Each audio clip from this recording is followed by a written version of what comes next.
very good evening to one and all present. It is my privilege and honor to welcome you all again to the fifth in series of conclaves jointly organized by India Habitat Center and Prayas JAC Society, where every month we try and bring together people from different backgrounds, diverse backgrounds, and engage them in meaningful and very informal discussions. And they are all on a very important themes. Through these interactions, we collectively explore ideas and attempt to find practical pathways forward on the road of inclusive development.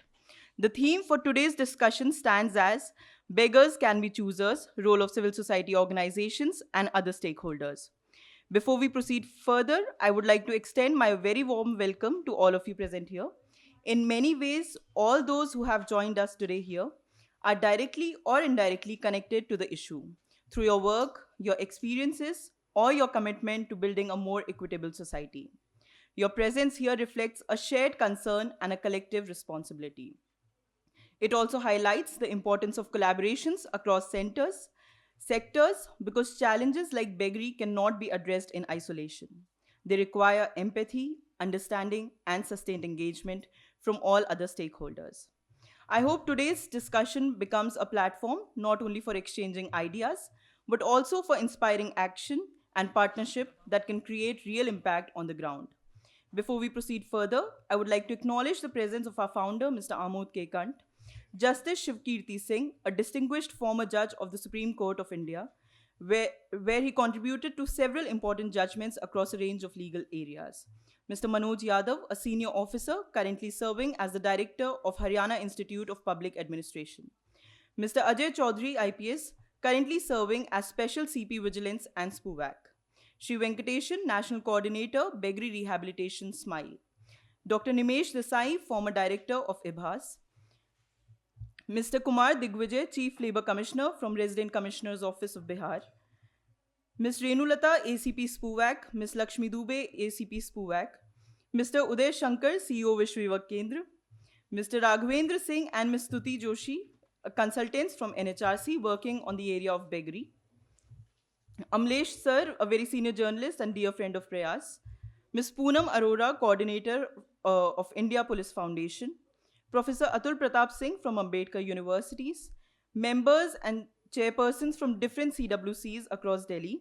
Representatives from foundations like Arthan and Population Foundation, Sadiq Masih Medical School Servant Society, Hug Center for Child Rights. Dr. Shraddha from Sant Ravidas Educational Society, and all the other people who have joined us today in this discussion, I welcome you all. Over the years, under the leadership of Mr. Amod K. Kant, founder of Prayas, the organization has undertaken extensive work addressing the issue of beggary through a right-based and rehabilitative approach, focusing on rescue, protection, counseling, education, and long-term reintegration of individuals into mainstream society. And at present, Prayas continues its effort under the SMILE scheme, implementing targeted interventions aimed at rehabilitation, skill development, shelter support, and social reintegration of persons engaged in beggary, along with running various outreach, rescue, and capacity building programs to ensure dignity, livelihood opportunities, and inclusive for this vulnerable population. I would, I would now like to invite our founder and mentor, Mr. Amod K. Kant, to share his valuable insights on this topic. Thank you. First of all, let me tell you that in this gathering repeatedly, there is absolutely no difference between those sitting here, those sitting here. In fact, some far more eminent people are sitting there. It's just for convenience that we have 4 chairs or 5 chairs, where some of us are on the dais. So not for a moment you should think that you are off the dais or on the dais. Because with the request, I think, permission of the chair, a very eminent judge and our friend, I prefer to call him Shivkirti, if you don't mind. Please go ahead. And then we take the liberty of making it as interactive as possible. And it has succeeded very well. Because in our past 4 discussions, it's because of the participation from across this room and the presence of very important people who are connected to the topic, to the subject, it has done very well. So we propose to do the same this time again. Friends, just now when I was coming on the way, on this light, one lady the last beggar whom I saw just now happened to be a woman who was selling fountain pens. And she was saying कि आप ये कलम ले लो, मैं बहुत भूखी हूँ, मुझे खाना मिल जाएगा, ऐसा उसने कहा. It reminded of a very young child who is in Prayas for the past nearly 4 years now, and who was brought to Prayas by one of India's most eminent lawyers and a former external affairs minister. In fact, he is very close to us. He brought her, that girl. उसकी कहानी ये थी कि ये जो हमारे दोस्त हैं, ये कहीं पे एक बहुत बड़ा प्रॉब्लम चल रहा था, एजिटेशन चल रहा था दिल्ली में. उस एजिटेशन में ये लड़की जो है, उसके पास वेइंग मशीन था, और वेइंग मशीन पे कुछ पैसे कमा लेती थी. उसकी माँ भी बेगर थी, उसकी ग्रैंड मदर भी बेगर थी, दोनों बेगर थे. तो ये जो हमारे दोस्त हैं, प्रयास के दोस्त और बहुत एमिनेंट लॉयर, वो हर बार उसको 200 रुपये दे दिया करते थे. करीब 1000 रुपये उसके पास हो गए. एक बार जब वो आए वहाँ पे, तो उन्होंने देखा कि वो वेइंग मशीन है ही नहीं उसके पास, वो कलम बेच रही है. जैसे आज वो औरत कलम बेच रही थी, वो कलम बेच रही है. तो जो कलम बेच रही है, तो उससे उन्होंने पूछा कि अरे क्या हुआ भाई तुम्हारा, उसका नाम जो भी है. तो उसने कहा वो तो चोरी हो गई है मशीन. तब इन्होंने कहा कि अच्छा 200 रुपये और ले लो. उसने कहा ये तो आपका ही तो है, आपने ही पैसे दिए हमको, और इसी पैसे से हमने इतने सारे खरीदा है पेन, सो आपसे तो पैसे नहीं लूँगी मैं. उसने कहा, उस लड़की ने कहा. फिर वो गायब हो गई. तो हमारे दोस्त ने कहा कि भाई प्रयास उसको खोजे. तो हमने बड़ी तलाश करके उसको वापस बुलाया, बहुत मुश्किल से खोजा, क्योंकि उसकी मदर भी वैगाबाउंड थी, उसकी ग्रैंड मदर भी वैगाबाउंड थी, और कुछ पता नहीं कहाँ पे है, क्या है. If you meet that girl today in Prayas, maybe I would not like to give her identity because JJ Act doesn't permit it. You will be amazed to see the kind of girl that she is after 4 years. Amazing girl. Not only she is very charming, she is very well educated now. She is very smart now. And she performs very well, I must say. अभी एक बहुत बड़े performance पे उसने participate किया. तो ये जो दो कहानी है, कलम बेचने वालों की कहानी, ये बड़ी टिपिकल कहानी है. मैं भी पैसा नहीं देता हूँ, आप भी शायद नहीं देते होंगे. तो बेगरी का जो ये है, सबसे विजिबल और सबसे इनविजिबल ये सवाल है बेगरी का. और अभी चूँकि हमारे जजेस बैठे हुए हैं, तो with your permission can I give outline? हाँ, ब्रीफ आउटलाइन ये है कि एक तो ये कि beggary has been defined, there is a definition of beggary. Definition को अभी हाई कोर्ट या सुप्रीम कोर्ट ने नहीं अलग किया है. Beggary is something which means soliciting receiving arms in public places, whether or not under any pretense, such singing, dancing, fortune telling, performing, offering any article for sale, which these two women were doing. Entering any private premises with the purpose of soliciting, कुछ मांगने के लिए, भीख मांगने के लिए. Exhibiting with the object of obtaining, extorting alms, कुछ बदन में wounds हो, injury हो, deformity हो, disease हो, इसको दिखा करके. या उस आदमी के पास there should not be any visible means of subsistence. That person can be wandering about और remaining on any public place, like majority of these people are there in such condition manner, और likely to be a person doing such exists by soliciting or receiving alms. या कोई व्यक्ति ऐसा हो, बच्चा हो, कोई और है, जिसको वो अपने आप को परमिट कर रहा है कि दूसरे लोग उसका ये इस्तेमाल कर सकें. ये तमाम लोग बेगर्स कहलाते हैं. ऐसे लोग लीगल डेफिनेशन में बेगर्स कहलाते हैं. और अगर कोई बेगर ऐसा हो जो कि पहले एक बार डिटेन हो चुका हो, सर्टिफाइड इंस्टीट्यूशन दिल्ली में हुआ करते थे, अब बंद हो गए. यहाँ पे क्लासिफिकेशन सेंटर, रिसेप्शन सेंटर थे, जहाँ हज़ारों बेगर्स को हम रखते थे. हम एज ए पुलिस ऑफिसर, मैं भी था पुलिस में, यहाँ बैठे हुए हैं अजय, वो भी पुलिस में हैं. हम लोग का काम था कि सोशल वेलफेयर डिपार्टमेंट के साथ मिल करके इन बेगर्स को हम रेस्क्यू करते थे या उठाते थे, उठा के इनको क्लासिफिकेशन सेंटर में डालते थे, और वहाँ वो रह सकते थे. क्लासिफिकेशन सेंटर या रिसेप्शन सेंटर में जब कोई बेगर रहता है, और अगर उसका कन्विक्शन हो जाता है, तो कन्विक्शन 2 साल से कम नहीं होता है. ये बड़ी अजीब सी बात है. ये ड्रैकोनियन लॉ हम लोगों ने इसको कहा.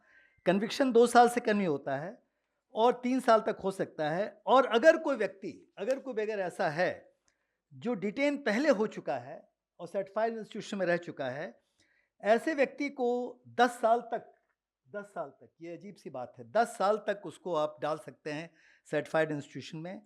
और अगर तब भी आपकी निगाह में, चूँकि ये तमाम लोग, कोई बुजुर्ग हो, मान लीजिए मेंटली सिक हो, या अदरवाइज लाइफ के कंडीशंस ऐसे हो जो होमलेस के होते हैं, तो वो नॉर्मल बिहेव नहीं कर सकते हैं, नॉर्मल कपड़ा नहीं पहन सकते हैं, नॉर्मल डिसिप्लिन नहीं रख सकते हैं, तो sentence of imprisonment, the sentence, further sentence in jail can be indefinite. ये है ना, it is there. It is indefinite, यानी कोई बेगर या होमलेस इस ढंग का हो तो वो लाइफ लॉन्ग किसी जेल में रह सकता है, पहले सर्टिफाइड इंस्टीट्यूशन में 10 साल तक, उसके जेल में रह सकता है. तो ये एक अजीब सी बात है.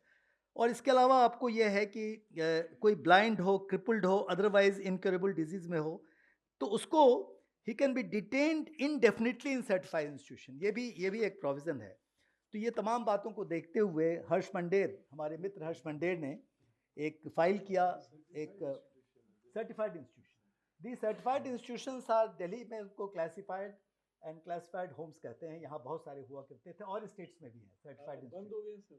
नहीं, बंद नहीं हुए, दिल्ली के बंद हो गए, दिल्ली के बाकी कन्वर्ट हो states गए. में लेकिन दिल्ली ये हाई कोर्ट में एक categorical करेक्ट. declaration. तो दिल्ली हाई कोर्ट ने, बंद वर्ग के बाद. दिल्ली हाई कोर्ट में ये कहा कि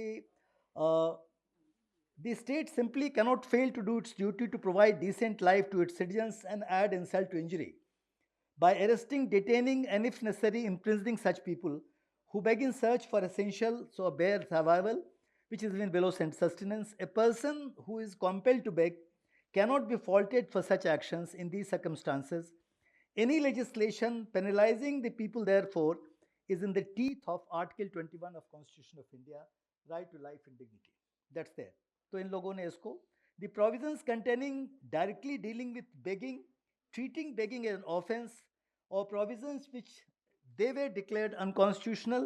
जितने भी ऐसे provisions थे जो offense को support करते हैं, offense को facilitate करते हैं, उसके प्रोसीजर से रिलेटेड हैं, वो सारे के सारे जो हैं इनको इन्होंने दिल्ली हाई कोर्ट ने इसको अल्ट्रा वायर्स डिक्लेयर कर दिया. और इस ढंग से बेगिंग का जो डेफिनेशन है, वही मैं पूछ रहा था कि बेगिंग का डेफिनेशन हम लोगों ने अभी तक चेंज नहीं किया है. ये एक लीगल पोजीशन है. 21 स्टेट्स में ये लॉ चल रहा है और हमारे पास क्लैरिटी नहीं है कि कितने स्टेट्स में हम लोगों ने इस लॉ को अभी तक दाखिल किया है या नहीं किया है. 2-4-5 बातें हैं जो मैं आउटलाइन बताना चाहूँगा. ये जो हमारी कंसल्टेशंस हैं, it is primarily a discussion of policymakers, municipal authorities, police authorities, civil society organizations, other stakeholders. The idea is that we should develop actionable strategies through these discussions, and of course some kind of sustained and replicable and institutionalized model we could create from this discussion, because यहाँ हमारे बहुत सारे लोग हैं, NGOs के लोग हैं, organizations के लोग हैं. So some of the objectives could be to reframe beggary from being a crime to a socio-economic challenge, which it is. I mean, Supreme Court has very clearly defined it. And rehabilitation, dignity, inclusion, and not punitive responses, not punitive action is going to be the area where we have to act. There are implementation gaps. Smile scheme यहाँ चल रहा है. मैं अभी मुस्तफ़ा से, वेंकटेश साहब से कहूँगा इसके बारे में कुछ बताएंगे. Briefly before I speak, I complete my presentation, very brief presentation. Civil society innovations are very important. The solution lies with society. The solution doesn't lie with the government. And now, particularly when the whole thing has been decriminalized, the role of civil society organizations becomes far more important. We have to develop actionable recommendations through this discussion otherwise. Beggary, of course, as you know, in India has always been there. Somehow India's cultural modes, India's religious processes, they promote beggary, and that is something which is unacceptable, but it is there. Census 2011, that is the last census, one doesn't know what's going to happen now. The number of beggars in India was found to be 4,31,670. It's an extreme under enumeration, but 4,13,000 is a very small number. 25% of them happen to be children, and 61,311 happen to be below 9 years of age. We had series of programs, surveys, and studies and enumerations, but not a national enumeration. We expect a lot from the next census. If the next census is going to, with regard to homeless, with regard to beggars, let us hope something comes out of it. Delhi School of Social Work, they conducted a study in 1995. In Delhi alone, they found 58,000 beggars in Delhi itself, 1995. The numbers have not come down. And majority were found to be from Bihar and UP. In Srinagar, Mustafa, who is the state coordinator of Jammu and Kashmir and who runs 2 homes under Smile project, He will talk about it. There also they find that majority of the beggars who were found there, they came from Uttar Pradesh, Bihar and West Bengal. Delhi Commission for Child Rights conducted a comprehensive study in 11 districts, and they found a large number of children, particularly below 18 years of age, who were begging, and they were, I mean, part-time beggar and part-time working otherwise street children.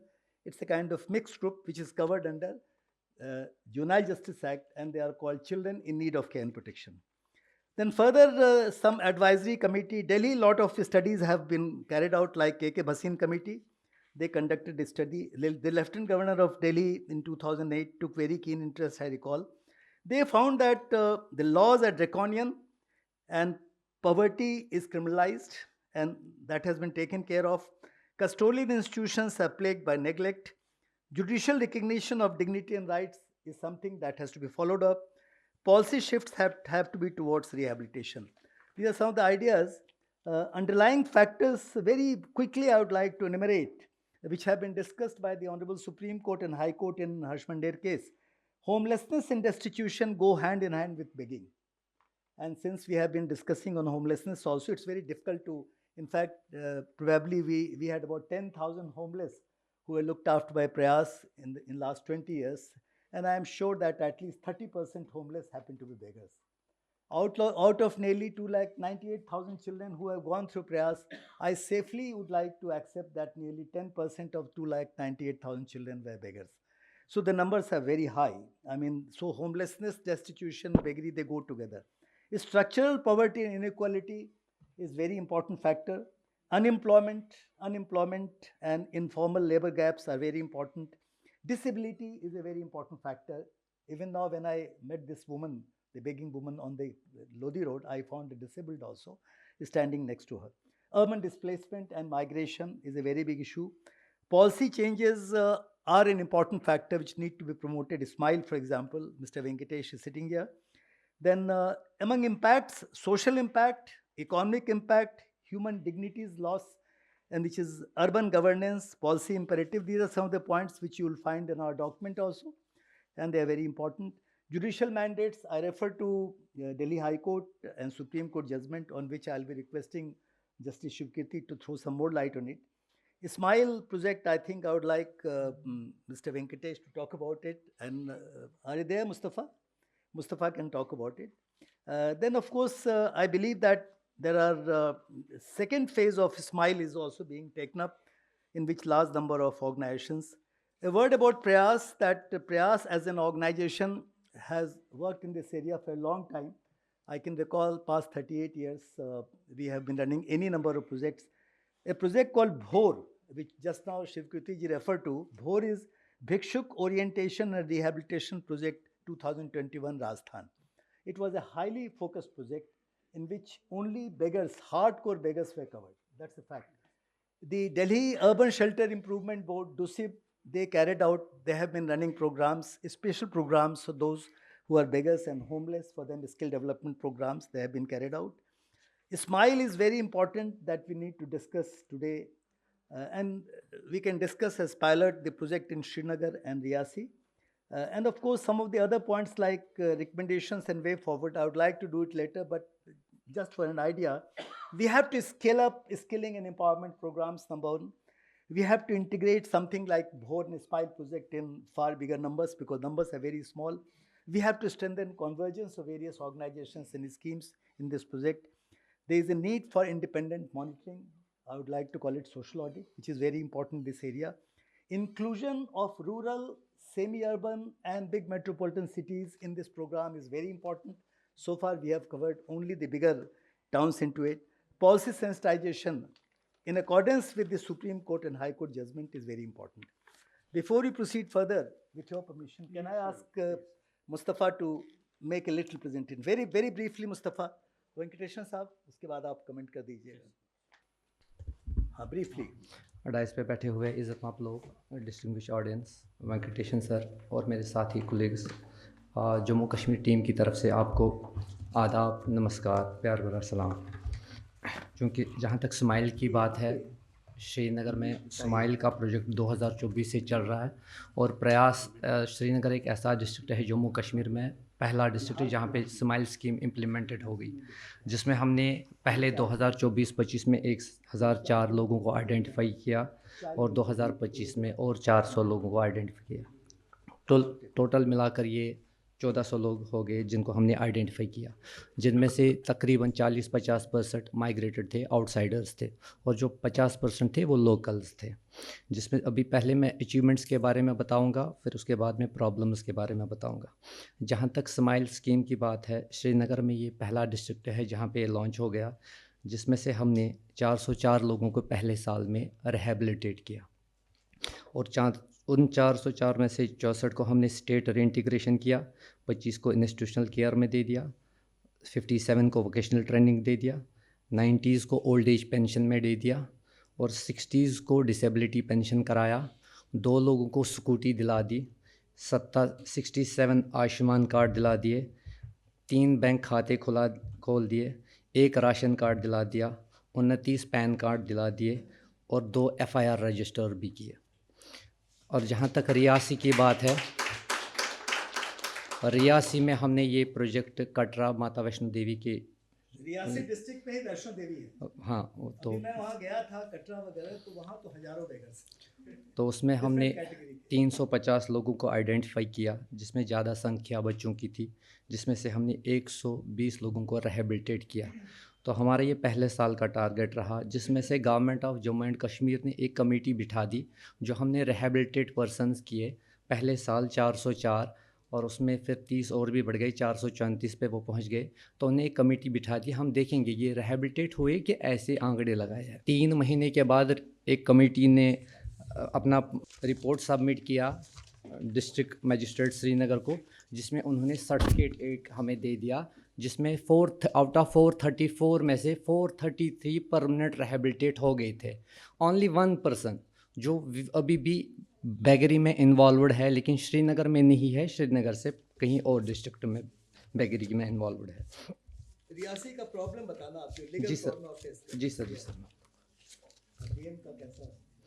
अभी जितने भी हमने ये चीज़ें की और इसके बाद हमने रियासी में एक प्रॉब्लम को फेस किया, जिसमें हमने एक अपने अपने शेल्टर होम में जो रेस्क्यू कर रहे थे, रेस्क्यू के दौरान हम काउंसलिंग करते हैं, उसमें से 3 ऐसे लोग थे जिन्होंने कोर्ट में एप्लीकेशन दायर की, जिसमें उन्होंने इलीगल कन्फाइनमेंट का हमारे ऊपर चार्ज लगवा दिया और illegal confinement under section 100 BNS में उनका हमारी पेशी आ गई।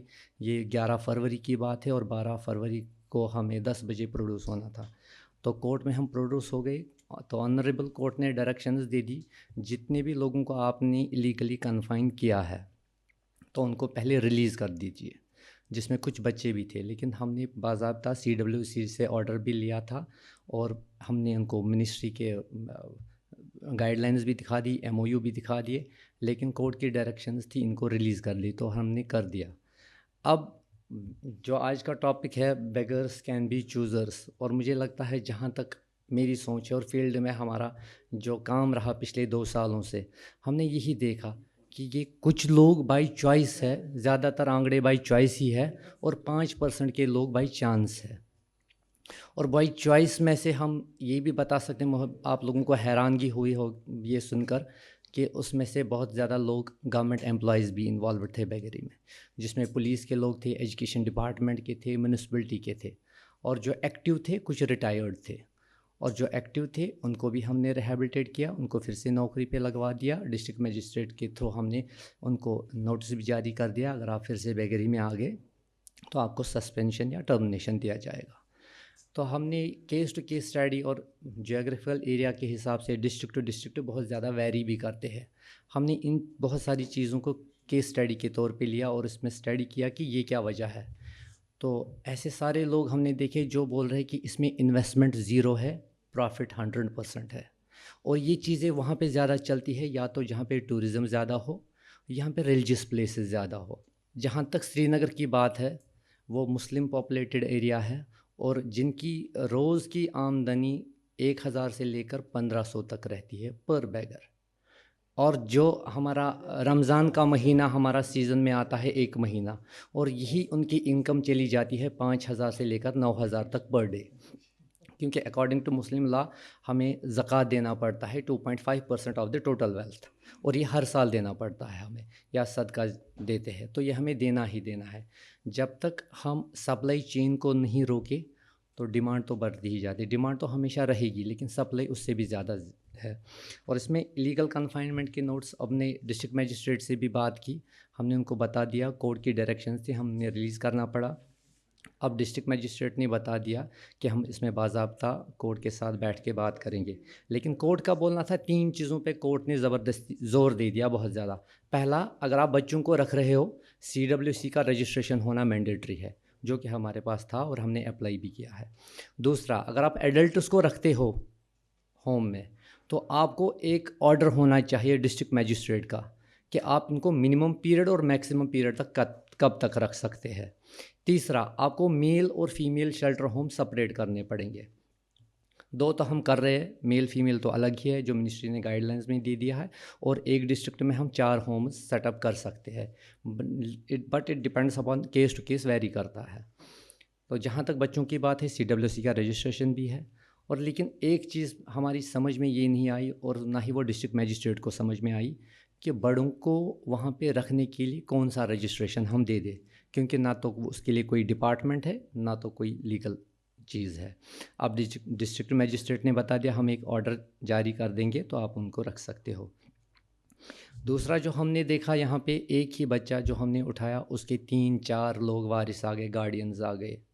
कुछ लोग हमने ऐसे देखे जो हमारे पास सक्सेस स्टोरीज़ है, जो 10 दिन 15 दिन हमारे पास गूंगे बन कर रहे और 16 दिन उनकी ज़बान आ गई, ठीक है। और बाज़ाब्ता हमारे पास एक वीडियो ऐसा भी हमने बनाया एक बच्चे का जिसने बाज़ाब्ता ट्रेनिंग ली थी मुरादाबाद से, जो आउटसाइडर था, उसने बाज़ाब्ता मजिस्ट्रेट के सामने बता दिया कि मैंने 6 महीने ट्रेनिंग ली है मुरादाबाद से गूंगापन की।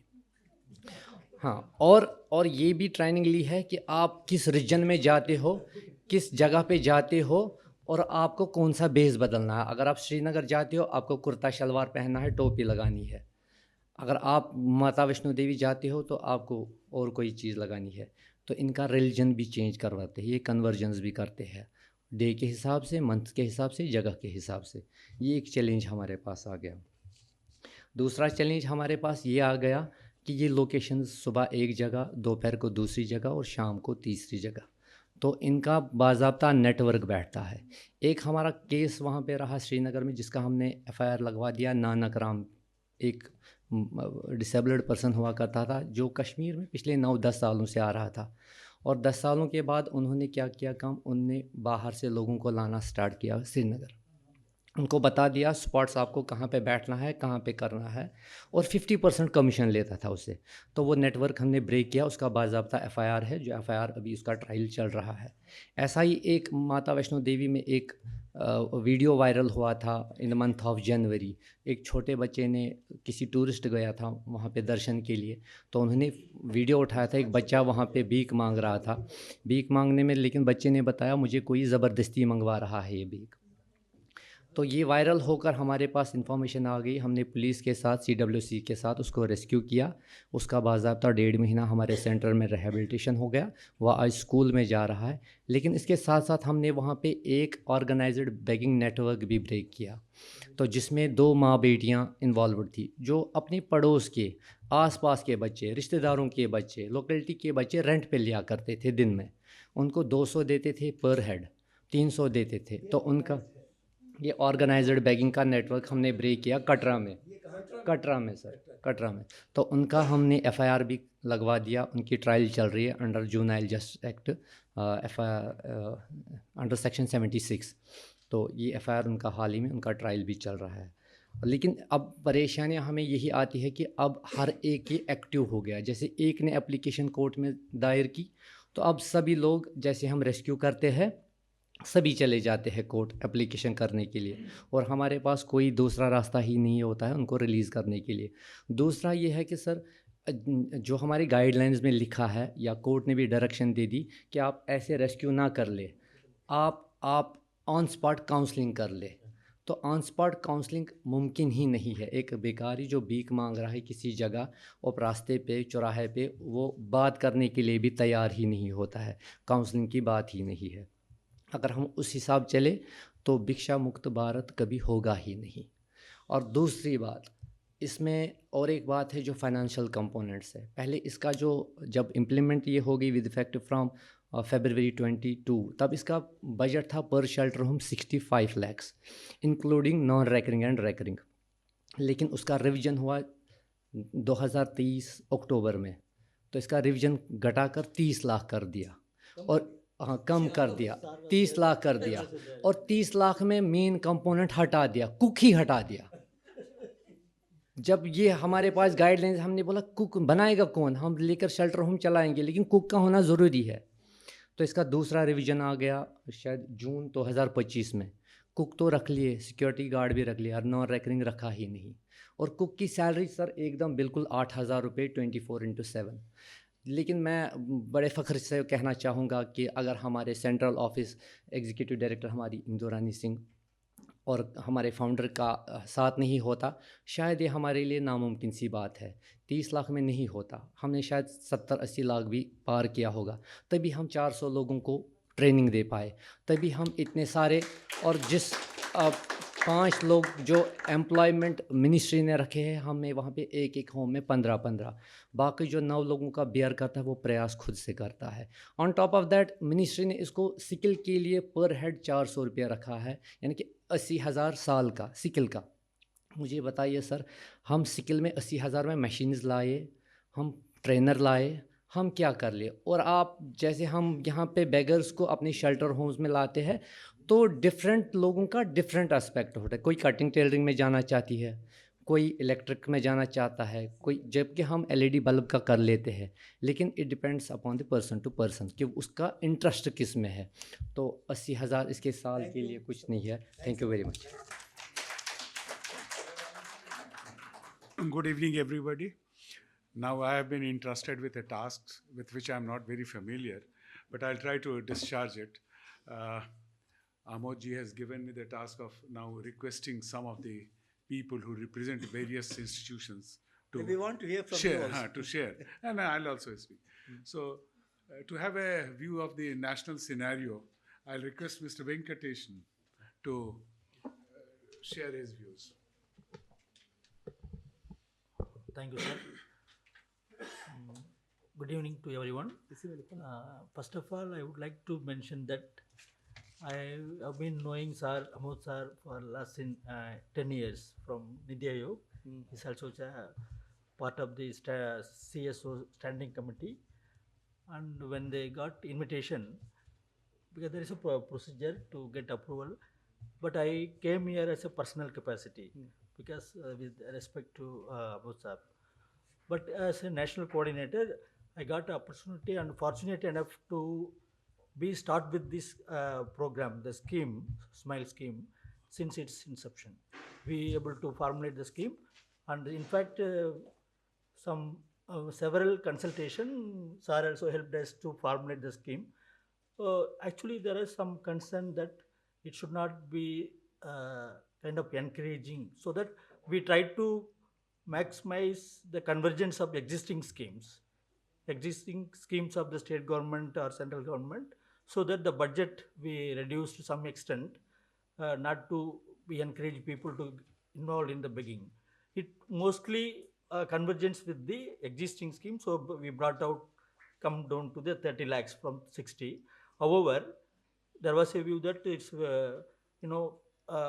we'll have to review before actually implement the scheme. Then we have various consultation. Sir, as part of the consultation, we now revised to about 50 lakhs, 48.70. There are definitely, we now 5 years going to complete March 31st the scheme. Now the second phase is almost we prepared, and budget also we enhanced the budget.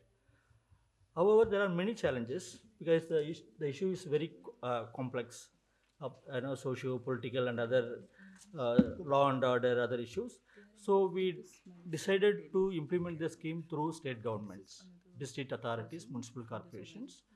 and the state authority, district municipal corporation, they select the implementing agency because the NHRC also emphasizing that we also recognize the civil society important role of the civil societies. Our minister also very committed, and they encourage to regularly review the scheme and encourage to participate the civil society organizations. In fact, today I came because we are in the right time to revise and not yet approved, but in the right time to get feedback or suggestions from stakeholders like civil society organization. So my major aim, I came here to learn rather than. However, there are challenges, sir. We in the scheme because it's the first time we are implementing. There are a lot of the scheme has also we review. I mean, the third party evaluation has been completed by the NIRD. So there are a lot of feedback suggestions came, and I would like to take some of the lessons, key suggestions, so that we will be able to influence and incorporate in the coming phase of the scheme. Some legal issues like Riasi, actually the district authority can help you because they are the implementing authority, and basically the shelter home is not a kind of comes under the Beggary Prevention Act. This is more on welfare and also the rehabilitation center. It is a rehabilitation center where we accommodate them as per their willingness and interest. Those who are, we found in Delhi there are very good. There are 9 places the NGOs, civil society organizations, they're doing extremely well, and it's based on the interest and their willingness. We move them to the home. We won't call it the shelter. It's a rehabilitation home. So then, as per the guidelines, they implement effectively. But there are challenges we also address. Now we are recognizing the budget constraint, and it's been now enhanced actually. Thank you.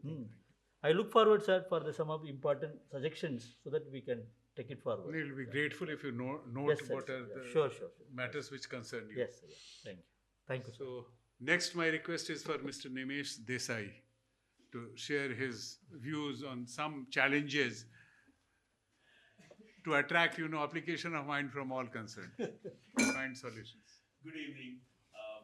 I'm a medical doctor, perhaps possibly the only one here. A psychiatrist by qualification, but Monji and Prayas have been good friends for many decades. I worked at some of the top academic institutions, spent last 25 years at the Sharda Metro, which has now become IHBS. My experience actually leads to a whole lot beyond the hospitals also. Hospitals themselves, especially the mental hospitals like Shadra, Agra, Amritsar, as you'll all realize, get a whole lot of homeless people with or without mental illness or intellectual disability. So the first differentiation to draw is people with mental illness and people with intellectual disability or other developmental disabilities. Why I'm making that point is in line with what has been said till now, and like we have realized in the last 30 or 40 years more and more, also through NGO work, many of these people in homelessness, destitution, or in begging situations actually might be people with mental illness which can be treated and the person's rehabilitated. Or people with intellectual or developmental disability, intellectual disability being what we all earlier called as mental retardation. So I was just recalling that like Moji knows, in about 25 years that I spent at that Shadra Hospital, now IHBS, we must have seen through court orders and through NGO work, our own and others, rehabilitated about 5,000 people with mental illness.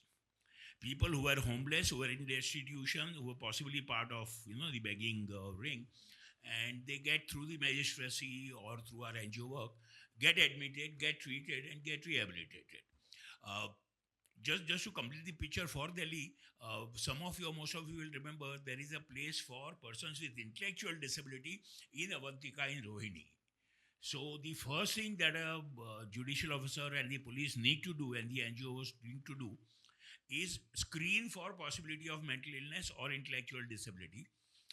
refer to IBAS or any other mental health facility for treatment for mental illnesses, and refer to places like Avantika in Rohini, what was called Asha Kiran Complex of Homes, if some of you remember, for assessment, rehabilitation, and whatever integration can happen. So those are the two streams, mainly to do with the hardcore clinical work that the field of psychiatry and mental health bring. There is, of course, a whole lot of psychological issues to homelessness, destitution, and begging situations. My thought somehow has been, from the time I got the email, I was sitting there and thinking, besides these concrete issues and a whole lot of learning that I'm here for, my thoughts have been more abstract. And maybe Amarji, what I'll request is at some stage in this series of consultations that you hold with Habitat, maybe one session on mental health and the psychological aspects of this whole situation, where we can elaborate more. But this whole idea of whether beggars can be choosers or not, to me, They are saying they are choosers. they should be, and I like that. If I remember right, and I must compliment you, if I remember right, the email had a different word. Beggars are choosers. Trend. I know. Can be. And so this is great. This twist that you have given is wonderful. Because this society, if I might just say this briefly, besides everything else that we need to do, human society by and large, and with all respect to our culture, in our culture, possibly a tad more, still operates on the charity model. To me, it seems that the moment you accept deep down individually or as an agency or as a system, rights-based model, choice becomes one of the basic first rights. So only when you operate on the charity model that you kind of, so I'm talking more at an abstract level that maybe we'll pick up some other time, Amarji. But really this topic as it is appeals to me. But I'm here to learn more. Thank you. Thank you, sir. Thank you.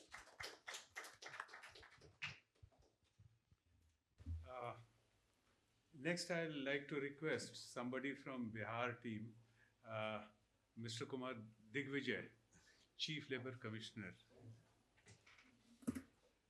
Digvijay, Bihar से ये जितनी studies हैं जो मेरे note में है, इनमें हर study में नंबर 1 बिहार है। सर यहाँ मैं सबसे लोग पहले आते हैं। बिल्कुल नहीं, सर देखिए अच्छी बुरी की बात नहीं है, मैं भी बिहार का हूँ, I belong to Bihar, Shivkriti Bihar के इंसिडेंटली, लेकिन ये एक इशू है, तो क्या अरेंजमेंट हो सकता है थोड़ा, क्योंकि कुंदन आने वाले थे लेकिन वो बिहार चले गए। कुंदन नहीं है जो रेजिडेंट कमिश्नर है, तो इन्होंने आपको भेजा है, थोड़ा खुल के आप सर तो Just I'll take 2 sentences, because Bihar and UP, these 2 states have been recurring, in the talks that their number is largest, contributing to beggary. I just going through a novel by Amitabh Ghosh, Sea of Poppy or something. What was the correct. title? And he ascribes a historical factor for why the backwardness of these 2 states, including Bengal also. The poppy cultivation was forced upon all the landholders, and it was not allowed to come in the history, nothing in the documents. It was worse than that Neel ki kheti.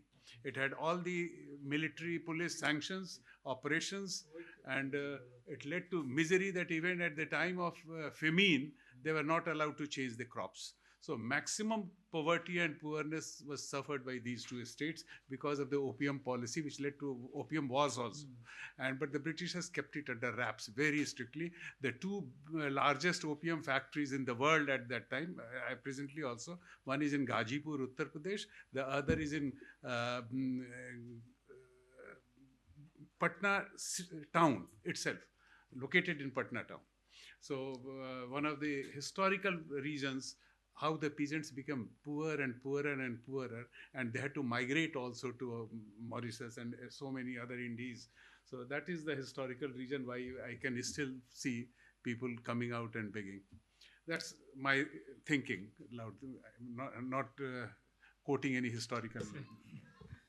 तो good evening. सबसे पहले तो मैं सुन रहा था और उसमें जब बार बार बिहार का नाम आ रहा था कि बिहार से सबसे ज़्यादा बेगर्स है, बिहार से सबसे ज़्यादा डेस्टिट्यूट्स या फिर चाइल्ड लेबर्स बच्चे यहाँ पे हैं, तो हाँ ये कहीं ना कहीं से इस बात से हमें दुख भी होता है और हमें लगता है कि हाँ हमें कुछ ऐसा करना चाहिए पॉलिसी लेवल पे भी या फिर और क्या कर सकते हैं जिससे कि ये चीज़ें इम्प्रूव हो। तो समस्या बेसिकली इस समस्या को मैं थोड़ा सा लेबर के एंगल से सोचता हूँ। तो मैं ये सोचता हूँ कि ये क्यों है समस्या और क्या इसका समाधान हो सकता है। इस पे चर्चा करने के लिए एक बहुत इम्पॉर्टेंट जो चीज़ मुझे दिखती है कि कभी भी जब हम कोई भी सहायता करते हैं, चाहे बच्चों की, चाहे बेगर्स की, तो फाइनली वो सहायता सस्टेनेबल नहीं होती है और वो बच्चे हो या जो भी हो वो वापस उसी तरह से वो रिलैप्स होते हैं। तो क्या कोई ऐसा जो भी अरेंजमेंट है उस अरेंजमेंट की हमें एक तो सस्टेनेबिलिटी देखनी है और उसको बहुत छोटे छोटे स्टेप्स में हमें देखने हैं कि तो उसे हमें बहुत छोटे छोटे स्टेप्स में हम उन चीज़ों को देख सकते हैं। जैसे कि मुझे बिगनिंग में ही बताया गया कि there were re entry homes in Bihar, but वो काम करना धीरे धीरे वो काम करना बंद कर दिए। तो हमें उन होम्स के स्ट्रक्चर्स पे ध्यान देना होगा कि किस तरीके से वो होम चल रहे हैं, उसमें फंडिंग किस तरीके से है, उसमें अगर आप किसी को लेके आते हैं तो उसका जो रिहैबिलिटेशन या जो सोसाइटी के साथ रीइंटीग्रेशन होना है उसका वहाँ पे प्रोसेस क्या है, उसको बहुत छोटे छोटे स्टेप्स में हमें देखने होंगे और तब वहाँ पे हमें कुछ ना कुछ समाधान मिलता जाएगा। सोशल ऑडिट में भी जैसे मैं आपको एक छोटा सा एग्जांपल देना चाहूँगा कि आप जैसे अगर किसी को लेबर्स या किसी बेगर को वहाँ आप लेके आते हैं और उसको बिगनिंग में भी जब तक उसको आप कोई वोकेशनल ट्रेनिंग दे रहे हैं उसके साथ साथ आप कुछ स्टिपेंड दे रहे हैं और वो वहाँ पर है, और वापस जब आप उसको सोसाइटी के साथ इंटीग्रेट करने के लिए अगर कोई आप जॉब देना चाह रहे हैं तो आपको ये देखना होगा कि अर्बन स्पेसेस या जहाँ भी वो लेबर्स हैं वहाँ पे वो किस तरीके के जॉब्स अवेलेबल हैं और उन जॉब्स में आप किस तरीके से उन्हें इंटीग्रेट कर सकते हैं। एक छोटा सा मेरा ये सुझाव है कि जब भी इन लेबर्स को जब हम आप किसी तरीके से जैसे अर्बन स्पेस में ही जो किसी भी तरह से जो अवेलेबल जॉब्स है उसमें थोड़ा बहुत अगर कहीं पे अर्बन स्पेस में जैसे आप सपोज कीजिए अर्बन गार्डनिंग हुआ, ठीक है, तो जो भी कंपनीज़ है या जो भी संस्थान है उसमें उनके लिए कुछ जॉब्स रिजर्व करा सकते हैं। उनको जो स्टिपेंड दिया जाए, मेरे ख्याल से इसमें भी एक छोटा सा मेरा ये सुझाव रहेगा कि उनको वो मंथली इनकम ना करके अगर वो डेली या वीकली इनकम की तरह दिया जाए तो उससे भी मतलब काफ़ी उनको रिलैप्स शायद वो ना हो। तो इस तरह के मेरे कुछ छोटे छोटे सुझाव हैं। बाकी यहाँ पे एक बहुत ही ऑगस्ट गैदरिंग है, मैं इससे कुछ एक्चुअली सीखना भी चाहता हूँ, देखना चाहता हूँ और आई विल डेफिनेटली जो भी मैं यहाँ पे डिस्कशन होगा I will take it to my state government and People concerned will be happy to note it, what you have suggested. Thank you sir, thank you sir. एक जो आपकी जो अभी आप बता रहे थे इनफॉर्मली जी, कि जी, जो आपकी स्टेट लेवल की जो एक टीम रहती है यहाँ पे, जी है ना, क्या कहते हैं उसको, कमिटी, एक जो टीम बनाते हैं आप, जहाँ की वहाँ के जितने बच्चे हों बिहार के या बिहार के होमलेस हों या बेगर्स हों, उनको एक कोऑर्डिनेटिंग पॉइंट जो आप क्रिएट करते हैं। जी जी re entry homes re entry homes ही कहते हैं आप। जी नहीं मतलब that was the name given by me, but अलग अलग टाइम पे अलग अलग नाम होते हैं उनके। Correct, correct. जी जी वो जी एक सेल क्रिएट करने की Cell जरूरत होती create है करने की जरूरत है, हाँ रेजिडेंट जी। कमिश्नर के ऑफिस में। जी जी जी जी जी ठीक है, thank you. Thank you. Next, my request is to Mr. Raghavendra Singh, NHRC. Thank you, sir, for inviting first and then for letting us speak. So, I am from National Human Rights Commission, and unlike the Ministry of Social Justice, we are not an implementing body, but we obviously stand up to fill up the gaps, particularly for people who are most marginalized and belonging to most vulnerable sections of society, as per our mandate given in Section 12 of the Protection of Human Rights Act. Now, I was just listening to my previous speaker, and sir was saying about कि sustainability की बात कर रहे थे वो, कि solution sustainable नहीं हो पाते हैं, तो वो है एक aspect, और उसका reason ये है which is और हम ये इसलिए भी बोल रहे हैं क्योंकि NHRC ने एक advisory निकाली 2024 में, and sir is aware of that, and obviously we called for decriminalization of begging in that, but what was more important were the other provisions कि कैसे करना है उसको। किस साल का था ये? 2024 जुलाई। 24 का, हाँ, correct. जी sir. And we called for action taken reports, और उन्हीं ATRs को पढ़ के उसमें बहुत रोज़ी पिक्चर प्रेजेंट की जाती है, बट इवन यू नो हम उसमें कुछ ना कुछ तो बहुत सारी चीज़ें, aspects and facts we obviously find out. Now there are 2-3 things उन्हीं रिपोर्ट्स को पढ़ के, क्योंकि उन्हीं रिपोर्ट्स को मैं देखता रहता हूँ और मैं पढ़ता हूँ, and I we present and we send reminders. उसमें जो सबसे अच्छा काम जो स्टेट कर रहा है वो सरप्राइजिंगली बिहार है. Not just in compliance, Bihar ने इसके लिए Tata institute of social science की हेल्प ली. और मैं ये कोई वो नहीं, ये यहाँ और लोग भी बैठे हैं जिन्होंने उस मॉडल को बनाया है और जो उस मॉडल को इम्प्लीमेंट कर रहे हैं. हो सकता है वो उतनी चीज़ें या इफेक्टिव नहीं हो या पहुँच नहीं पा रही हूँ, but I will request everybody to read Bihar model. Bihar ने बेगरी को डीक्रिमिनलाइज नहीं किया है, बट जो योजना चलती है वो है मुख्यमंत्री भिक्षावृत्ति निवारण योजना के तहत ये सारा काम चल रहा है वहाँ पे. जी जी, भोर जैसे Rajasthan. In fact Rajasthan is till now the only state which has decriminalised begging. बाकी किसी स्टेट ने ऐसा किया नहीं. बट जैसे सर जो आप बात कर रहे थे कि सस्टेनेबिलिटी क्यों नहीं है, वो इसलिए नहीं है क्योंकि जो बिहेवियरल एस्पेक्ट हैं बेगरी के, जो किसी भी बेगर को आप शेल्टर होम में लाते हो, जब भी उसको the first point of contact, सबसे ज़रूरी है कि उसके इमोशनल नॉट्स को अनटैंगल करना, जैसे जो सर बात कर रहे थे. अगर आप उसको नहीं करते हो वो रिलैप्स करेगा ही करेगा. वो इसलिए भी रिलैप्स करेगा, आप उसके लिए चाहे कितने, क्योंकि जैसे स्माइल में there are provisions for vocational training, right, वो सब इनफेक्टिव हो जाएगा despite, because we have a best policy in place, we have best acts in place, but वो इनफेक्टिव इसलिए हो जाएगा क्योंकि आप उसके इमोशनल नॉट्स को नहीं अनटेंगल कर रहे हो. उसके बिहेवियर, उसकी पूरी जो हिस्ट्री है वो जब तक हम नहीं बात करेंगे तो वो सस्टेनेबल नहीं होगा. इसीलिए जो एक्शन टेकन रिपोर्ट्स हमारे पास आई हैं उन्हीं से 2-3 पॉइंट्स मैं बोलूँगा. ज़्यादातर एक्शन टेकन रिपोर्ट्स फोकस्ड हैं बच्चों के ऊपर कि हमने इतने बच्चों को रिहैबिलिटेट कर दिया. बच्चों को तो आप ऑलरेडी जेजे एक्ट के तहत आपका मैंडेट मिला है उनको रिहैबिलिटेट करने का. उसमें डिफ़िकल्टीज, एग्जैक्टली सर, आप एग्जैक्टली बिल्कुल बिल्कुल. तो वो ज़्यादातर पोर्शन फोकस्ड है बच्चों के ऊपर. And children are only one aspect in SMILE, not the only aspect in SMILE scheme. Second is the lack of documents. आप रिहैबिलिटेट करने जा रहे हो, आप किसी गवर्नमेंट स्कीम में उनका एनरोलमेंट करा रहे हो, आपको डॉक्यूमेंट चाहिए. आपको सबसे बड़ा चीज़ तो आधार है, आधार चाहिए आपको, बाकी सब डॉक्यूमेंट चाहिए. इसमें मैं ये कहूँगा कि लेटली इसमें मिनिस्ट्री ऑफ सोशल जस्टिस ने काफ़ी काम किया है और मिनिस्ट्री ऑफ सोशल जस्टिस ने UIDI को भी बोला है और वो फैसिलिटेट करवा रहे हैं. The process could be slow or fast, but obviously आधार इस पे ले रहा है काम. और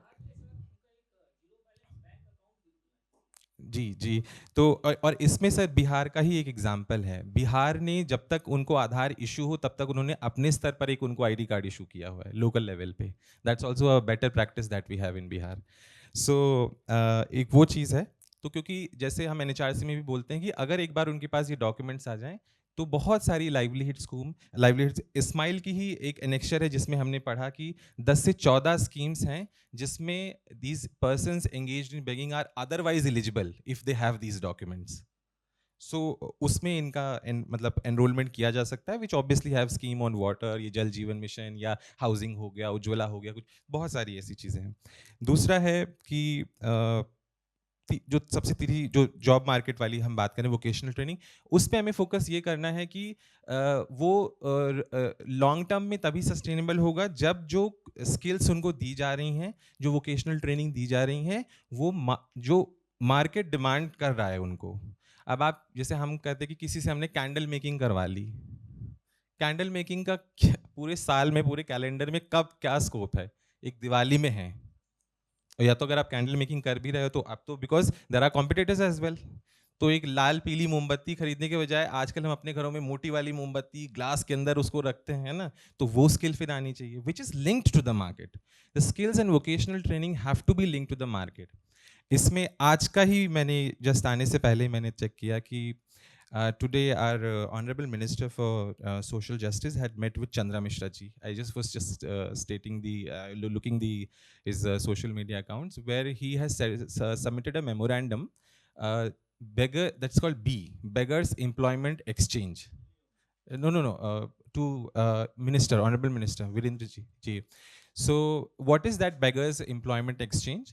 तो उन्होंने बोला कि स्माइल जहाँ जहाँ चल रहा है उसके तहत लगभग 1 लाख PEBs को, पर्सन एंगेज इन बेगिंग को, हम पहले तो ट्रेन करेंगे. दे आर नॉट सेइंग तुरंत एम्प्लॉयमेंट दे देंगे, पहले तो ट्रेन करेंगे, और उस ट्रेनिंग में ये इमोशनल नॉट का entangling is one of the thing. And then of course there are steps in that, and then तब हम उनको रिहैबिलिटेशन की तरफ ले जाएंगे. So that is one aspect. तो तभी वो जब जॉब्स पकड़ेंगे, और ऐसी जॉब्स जो जिनका मार्केट में है scope, I think then it would be nice. And ये सब करने के लिए what we need to do, because we have shelter homes in smile and other, जैसे सर भी चला रहे, पर्सपेक्टिव बिल्डिंग बहुत इंपॉर्टेंट है. किनकी? जो वो शेल्टर होम्स चला रहे हैं, उनको वो सेंसिटिविटी होनी चाहिए. सारा दिन एक अगर रेजिडेंट है शेल्टर होम के अंदर, अगर वो शेल्टर होम के अंदर ही, मैं नहीं कहूँगा अब्यूज़, रूड बिहेवियर महसूस कर रहा है, तो that defeats the purpose basically. क्योंकि वो ऐसा नहीं है कि आपने उसके साथ रूड बिहेवियर किया या कुछ भी बोला तो वो सह लेगा. हो सकता है बहुत लोग सह लेंगे because they have other aspect. The other part is it will obviously just, जो उनके दिमाग में पहले से ही चीज़ें चल रही हैं वो उसमें एडअप होती जाएंगी. So that's why perspective building. और जब मैं पर्सपेक्टिव बिल्डिंग कह रहा हूँ, अगर बहुत और टर्म्स में इसको कहूँ, तो training and capacity building basically, जो हमारे स्टेट लेवल पे, सेंटर लेवल पे जो है, जो आई एम श्योर मिनिस्ट्री और NISD कर रही है, तो उस ट्रेनिंग मटेरियल का कंटेंट बहुत ज़रूरी है वेंकटेशन सर देखने के लिए, कि क्या किया जा सकता है, कैसे ट्रेनर्स को हम बुला रहे हैं, क्या टॉक्स दी जा रही हैं, और कितना सेंसिटिव मटेरियल उनको बताया जा रहा है, एम्पैथी बीइंग वन. तो सर अगर ये सब सारी चीज़ें होती हैं तो I believe beggars can be choosers. So thank you. That was quite enlightening. Thank you. Next, I'll request CWC, Child child welfare committee के मेंबर्स. हाँ, मेंबर्स के नाम होंगे आपके. चाइल्ड वेलफेयर कमेटी के लोग हैं ना यहाँ पे, क्योंकि बच्चे beggars Delhi Mr. Kishan? Yes, please. बहुत बड़ी संख्या में बच्चे आपके पास पेश होते हैं. थोड़ा आप सिस्टम भी बता देना कि what is done with them. You deal with children. नमस्कार. हजारों बच्चे आते हैं इनके पास. तो जैसे कि मैं पहले, यदि मैं अपने बारे में बताऊं, तो मैंने 20 साल ग्रास रूट पे काम किया है. तो 20 साल मैंने ऐसे बच्चों के बीच में काम किया जो बच्चे क्राइसिस में होते थे, और इमीडिएटली हम रिस्पॉन्ड करते थे उन बच्चों को. तो एज ए CWC मेंबर मैं बात करना चाहूँगा, तो जो हमारा JJ सिस्टम है उसमें ये प्रोविजंस है कि यदि कोई बच्चा इस हालात में किसी को भी मिलता है या किसी को भी वो दिखता है, तो as a care and protection के अंतर्गत उस बच्चे को हम कमेटी के सामने ला सकते हैं. और उसके बाद फिर कमेटी की जिम्मेदारी बनती है कि उस बच्चे को कैसे हमें पुनर्वास करना है, क्योंकि हमारा जो सेक्शन है वो भी इसकी इजाज़त देता है कि जब 214 की हम बात करते हैं कि जहाँ बच्चे की need of care and protection का जिक्र किया है JJ सिस्टम में, तो उस बच्चे की रिहैबिलिटेशन की जिम्मेदारी भी CWC की बनती है, क्योंकि CWC के पास में बहुत सारे ऑप्शंस हैं कि as a support person, as a जो भी एजेंसीज काम कर रही हैं, सिविल सोसाइटी ऑर्गेनाइजेशन काम कर रही हैं कम्युनिटी बेस पे, जहाँ वो बच्चा रहता है अपने परिवार के साथ में, उनके परिवार को भी हम लोग स्ट्रेंथन कर सकते हैं. क्योंकि अलग अलग स्कीम के साथ में, क्योंकि इन परिवार को पता नहीं होता है कि कैसे इनको जो सामाजिक स्तर पर जो स्कीम्स हैं, जो योजनाएं हैं, उनका लाभ उनको मिल सके. तो मुझे लगता है कि CWC में यदि ये बच्चे को लाया जाता है या बच्चे आते हैं किसी भी एजेंसी के थ्रू, चाहे वो पुलिस हो, चाहे वो सिविल सोसाइटी ऑर्गेनाइजेशन हो, तो डेफिनेटली CWC उस पर काम करेगी. और मैं चाहता हूं कि ऐसे बच्चों को यदि हम लोग आइडेंटिफाई करते हैं तो उन बच्चों को ज़रूर रिपोर्ट किया जाए. क्योंकि बहुत बार, क्योंकि मुझे ये लग रहा है कि जिस प्रकार से जो हमारी चाइल्ड हेल्पलाइन का जो अभी ट्रांसफॉर्मिंग हुआ है, क्योंकि स्टेट को जिम्मेदारी दे दी गई है, तो अभी जो CHL काम कर रही है स्टेट स्तर पे, तो उनका इतना इफ़ेक्टिवली अभी इंटरवेंशन ज़मीनी स्तर पर दिख नहीं रहा है. तो मुझे लगता है कि पहले जब 20 साल पहले ये सिविल सोसाइटी ऑर्गेनाइजेशन इस कार्यक्रम को रन कर रही थी, तो तब उसका इफ़ेक्टिवनेस बहुत ज़्यादा था. तो मुझे लगता है कि अभी जो लोग आउटरीच से बाहर हैं, जिन तक पहुंच नहीं पा रहा सिस्टम, तो उसमें ये लोग हैं जो लोग इस प्रकार से हैं, क्योंकि लोग इनको देखते हैं रोज़मर्रा की ज़िंदगी में और चले जाते हैं आगे को। तो ये चीज़ें हमें आइडेंटिफाई यदि होती है तो उसको ज़रूर हमारे सामने लाया जाए, तो उसके बाद फिर कमेटी का आगे जो है इंटरवेंशन इसमें स्टार्ट होता है। तो मैं यही कहूँगा।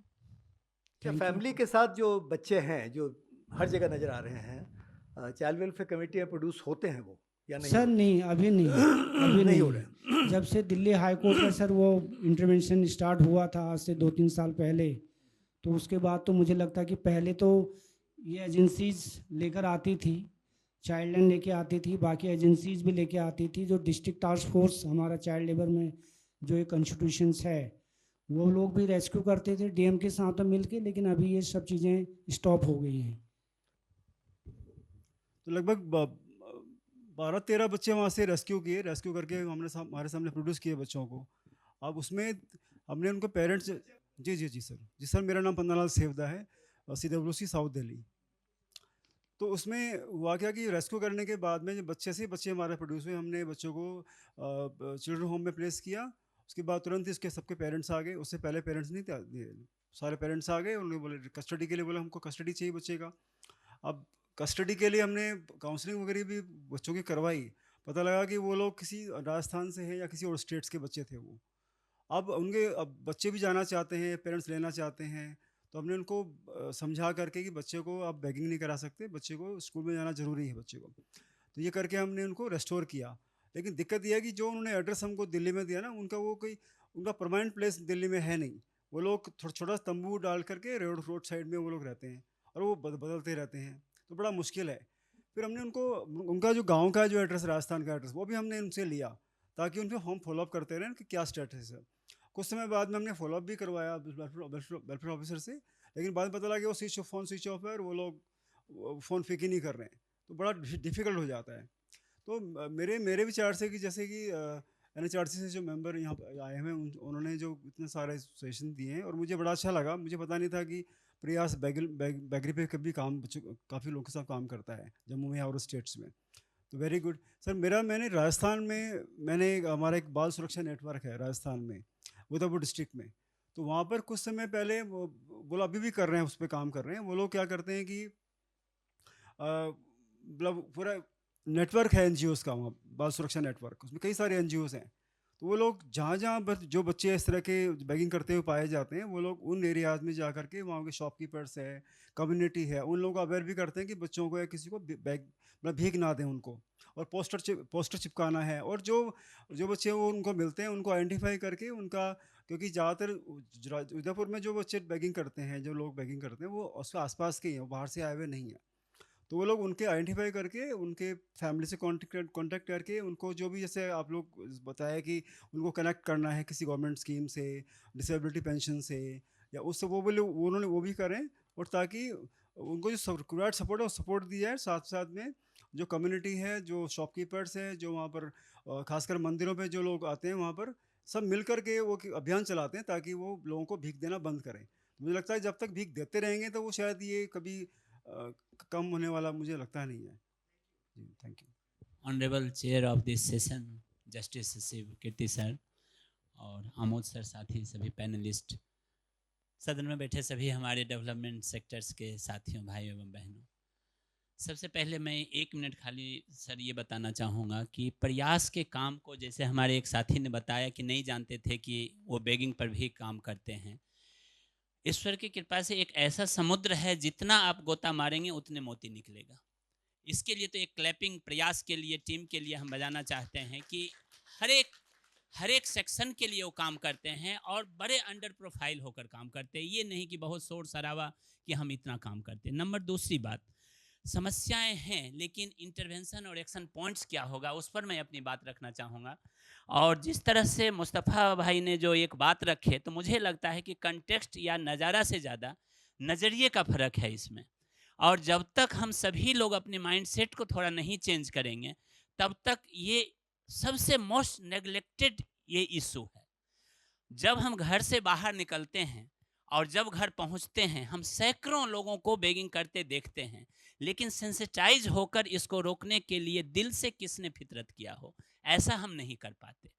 मैं बिहार का पला बढ़ा हूँ, चाहे महावीर भगवान हनुमान मंदिर की सामने की बात करें या मोइनुद्दीन चिश्ती दरगाह अजमेर की बात करें, कहाँ पर बेगिंग नहीं है, हर जगह है। बात यह है कि 3-4 चीज़ों पर हम इस इशू पर बात करने चाहिए कि एक तो 3 कैटेगरी जो मेजर उभर कर आता है कि कुछ बच्चे बेगिंग में हैं, कुछ यूथ बेगिंग में हैं और कुछ बहुत सीनियर लोग बेगिंग में हैं। सीनियर लोग सबसे पहला जो एड्रेस हमें करना चाहिए कि इसके लिए 3 हमें टास्क फोर्स बनाने चाहिए। एक स्टडी इस तरह का हो जिस स्टडी में, जैसे अभी हमारे कई मित्रों ने अच्छे से बात रखा, एक एक ऑर्गेनाइजेशन लीड ले, सारा काम प्रयास करे या गवर्नमेंट एजेंसी करे, ये संभव नहीं है। कोई एजेंसी जिसकी एक्सपर्टीज चाइल्ड के ऊपर हो वो एक स्टडी को लीड करे, टास्क फोर्स को लीड करे, एक कोई यूथ पर लीड करे, एक कोई सीनियर पर लीड करे, और एक आमोद कर्ण सर के अगुवाई में इस तरह के हमारी जो ये जो डेलीगेशन होती है, जो डिस्कोर्स होते हैं, उसमें हम लोग एक इनफॉर्मल फॉर्मल वे में प्रेजेंटेशन करके अपनी 6 महीना लगेगा, साल भर लगेगा, लेकिन नेशनल लेवल पर एक एपेक्स कमेटी बननी चाहिए। और इसमें सोशल इंटरवेंशन हम किस तरह से कर सकते हैं वो हमको देखने की ज़रूरत है। और सबसे बड़ी बात है कि मैंने जो 4-5 पॉइंट इसमें रखा है जो एक दूसरे से रिलेटेड है कि हमें आइडेंटिफिकेशन का प्रॉब्लम नहीं है, हम आइडेंटिफाई तो कर लेते हैं, लेकिन जैसे मुस्तफ़ा जी ने कहा कि काउंसलिंग करना बहुत कठिन होता है, काउंसलिंग ऑन स्पॉट नहीं किया जा सकता। मैं कोई गलत धंधे में हूं और मेरा जितना आइडेंटिटी आप जानना चाहेंगे उतना मैं अपने को छिपाना चाहूँगा। सबसे पहले उसको कंफर्ट जोन में लाना पड़ेगा। क्या वो हम कंफर्ट जोन उनको दे पा रहे हैं कि वो हमें अब बता सके, हमको मित्र मान सके। हम उनको तो पहले ही हम उनको नेटिव प्लेस पूछना शुरू करते हैं, आप इसमें आए क्यों ये पूछना शुरू करते, कौन ऐसा बताना चाहेंगे। तो हमें समय बिताकर उनको एक काउंसलिंग स्ट्रक्चर तैयार करनी चाहिए, लाइवलीहुड अपॉर्चुनिटी क्रिएट करनी चाहिए। और यदि उनको लाइवलीहुड अपॉर्चुनिटी आएगा तो सोशल इंटीग्रेशन की जो बात कर रहे थे, सोशल इंटीग्रेशन की बात आ जाएगी, तब वो आदमी से भागेंगे नहीं, आदमी से वो जुड़ना चाहेंगे, लोगों से और जुड़ना चाहेंगे, और तब एक डिग्निफाइड लाइफ स्टाइल की तरफ अगर वो बढ़ गए, मुझे लगता है कि बेगिंग की समस्या से हम लोग इसमें थोड़ी निजात पा सकते हैं। इसमें 1-2 बस लास्ट पॉइंट मैं ये रख रहा हूँ कि रिहेबिलिटेशन सेंटर बहुत हो सकते हैं, लेकिन उससे पहले रिहेबिलिटेशन ऑफ माइंड सेट होना जरूरी है। क्योंकि सबसे जो दिक्कत की बात यह होती है, बिहेवियरल चेंज कम्युनिकेशन के लिए हमारे पास एक्सपर्ट टीम नहीं होती है। एक व्यक्ति अलग अलग चीज़ों को कितने कार्य कर सके, तो उसमें हमको एक बिहेवियरल चेंज कम्युनिकेशन के ऊपर हमें एक थोड़ी सी तैयारी रखनी चाहिए। और जो सबसे बड़ी बात है कि हमें ये social protection and livelihood pathways form करने के पहले स्टेक होल्डर्स इंगेजमेंट सर बहुत ज़रूरी है। और स्टेक होल्डर्स में चाहे हमारे इंडस्ट्री के लोग हों, चाहे हमारे गवर्नमेंट एजेंसीज के लोग हों, सीएसओज को लोग हों, हर किसी को थोड़ा इम्पैथेटिक वे में देखना पड़ेगा। उसी बेगर में कुछ बड़े जिन्यून बेगर्स हैं, ये भी हम तो शायद उनको जिन्यून मानने को तैयार ही नहीं होते हैं, क्योंकि जैसा अभी माइंड सेट आया कि अगर कोई गवर्नमेंट से रिटायर्ड पर्सन भी अगर बेगिंग कर सकते हैं तो हम लोग तो और उनको और नेग्लेक्ट करेंगे। मुझे लगता है कि जो जिन्यून है वो जल्दी हमारे रिहेबिलिटेशन सेंटर से जुड़ेंगे, क्योंकि वो जिन्यून बेगिंग कर रहे हैं, क्योंकि उनका लाइवलीहुड का कोई आधार नहीं है। द मोमेंट हम उनको आधार क्रिएट करेंगे वो हमारे पास आते जाएंगे। और माइंड यू, जैसे हम लोगों का सोशल नेटवर्क है, ऐसे ही इनके भी बहुत बड़े नेटवर्क होते हैं। जब एक बार वो कन्विंस होंगे, दूसरे को कन्विंस करेंगे, तीसरे को कन्विंस करेंगे।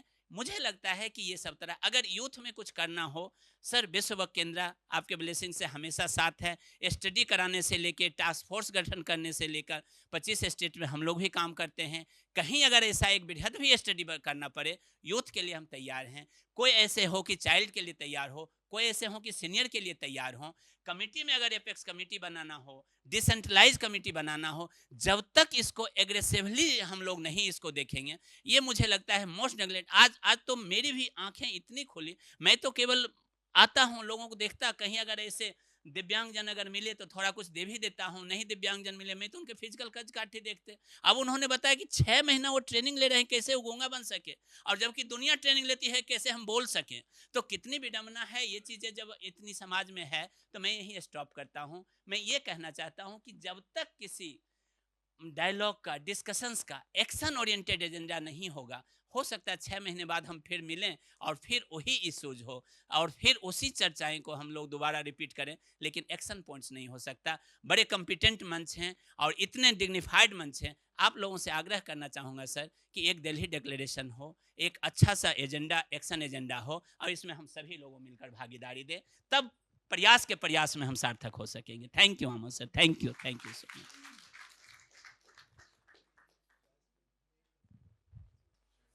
सर मेरा नाम सफ़ीना है और मैं चाइल्ड सेक्सुअल अब्यूज़ के केसेस देखती हूँ, जिसमें कुछ केसेस मैंने बेगिंग के भी देखे हैं।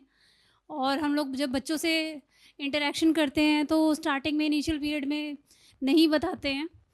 जैसा कि सर ने बोला कि रेपो बिल्डिंग एक सेशन होता है, बच्चा हमें शुरुआत में नहीं बताता है। मेरा काम पॉक्सो केसेस में एज सपोर्ट पर्सन है, तो हम लोग सबसे पहले बच्चों के साथ रेपो बिल्डिंग करते हैं और उसके बाद फिर उसके साथ आगे उसके रिहैबिलिटेशन पे काम करते हैं, नीड्स आइडेंटिफाई करते हैं और फिर आगे बढ़ते हैं कि इसमें कौन से काम करने की ज़रूरत है, कहाँ पर फैमिली से इंटरेक्शन की ज़रूरत है, कहाँ तक बच्चे को सपोर्ट करने की ज़रूरत है।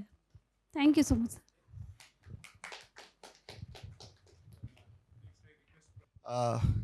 Warm good evening to one and all.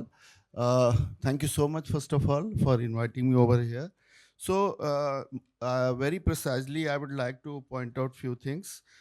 We can respond to beggary by shifting from punishment as it is a legal position, but to prevention, protection.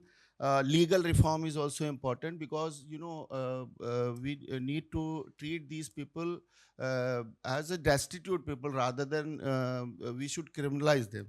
Then change in public attitude is also important. The most important thing is we are treating them as a bechara somehow, right? Or we are practicing alms giving also, because whenever we are visiting temples, few days ago I was crossing from this old fort area. So there is a temple called I think Bhairav temple, na?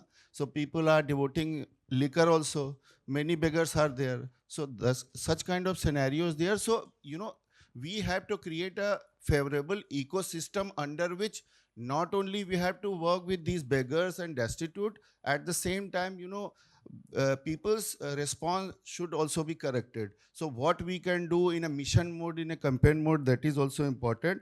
And dignified rehabilitation, I would like to point out, dignified rehabilitation, because respecting the dignity of these beggars and destitute is absolutely important, because neither we are realizing nor these beggars and destitutes, because a person is asking for a money because he has lost his self-esteem.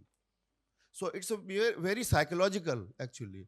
And sir has correctly said, and here I would like to say that we should work upon emotional intelligence aspect. We have to work upon, because while taking them into rehabilitation, I think this is absolutely necessary to work upon emotional intelligence aspect. And then their rehabilitation should be directed towards multidimensional empowerment, under which we have to have a clear-cut goal to make them self-reliant. And this would be only possible when we will work upon closely with psychological empowerment, under which they are realizing about their self-esteem, their dignity. With this, thank you very much. There is some paucity of time, therefore now I'll come to the two persons sitting by my side on the dais. First, Ajay Chaudhary ji. You are associated with children and women. He is a special commissioner of police in Delhi Police. He's heading the special police unit for women and children. Women and children. That is what I said. But more than that, as an individual, Ajay has always been associated with social causes. So he's actually a social reformer in uniform. So he's the right person to head SPOVAC. देखिए, sir ने कहा कि सबसे पहले तो बहुत बहुत शुक्रिया प्रयास का, और मेरे सारे लीडिंग आइकन्स इस मंच पर हैं। जस्टिस शिवकीर्ति सिंह साहब हैं, आमोद कंठ सर हैं, बहुत कुछ सीखा है हमने आपसे। मनोज यादव सर हैं, मेंटोर हैं मेरे, और उन्होंने उस जिम्मेदारी को इतने अच्छे तरीके से निभा दिया। सब मेरे बारे में इतनी बड़ी बड़ी बात कह दी मैं, विच आई डोंट डिजर्व। तो सबसे पहले तो बहुत गंभीर बातें हो चुकी हैं थोड़ी सी कुछ। और जब मैंने पैनल देखा था तो मैंने कहा मुझे, जब मनोज यादव सर हैं और आमोद सर हैं और जस्टिस शिवकीर्ति सिंह है, तो मुझे कुछ बोलने की ज़रूरत पड़ेगी नहीं, तो मैंने कोई तैयारी की नहीं। कर भी रहा था उसको भी मैंने किनारे रख दिया कि मेरा कोई काम है नहीं यहाँ पे। तो जैसे बिहार की बात आई थी, तो बिहार से मेरा भी बहुत गहरा संबंध है। तो एक छोटी सी कहानी सुनाता हूँ मैं आपको। वो तो जो भी आते हैं बेगर्स या जो भी आते हैं, तो हमारे कई मित्र हैं बिहार के, तो वो कहते हैं कि जितने भी इंटेलेक्चुअल्स, रिवोल्यूशनरीज, सोशल रिफॉर्मर्स और बहुत बड़े बड़े लोग सारे बिहार में ही पैदा होते हैं। और उसके सबसे बड़े आदर्श हमारे आमोद सर ने पहले ही कहा कि वो भी बिहार से आते हैं। तो ये बहुत बड़ी बात है और ये बिल्कुल जस्टिफाइड बात है। तो मैंने पूछा भाई ऐसा क्यों है कि ये सारे intellectuals, reformers, freedom fighters Bihar में ही क्यों पैदा हुए और क्यों पैदा होते हैं? तो उन्होंने कहा कि सर ऐसा है, जब गंगा यहाँ से चलती है ना, तो उसमें जितने भी जो गुण हैं वो यहाँ से बहते हुए स्पीड में निकलते चले जाते हैं और बिहार की ज़मीन में जाके वो सेटल होते हैं। इसलिए हमारा दिमाग ज़्यादा उर्वर है, ज़्यादा फर्टाइल है। और वो उदय शंकर जी की स्पीच से क्लियर हो ही गया होगा।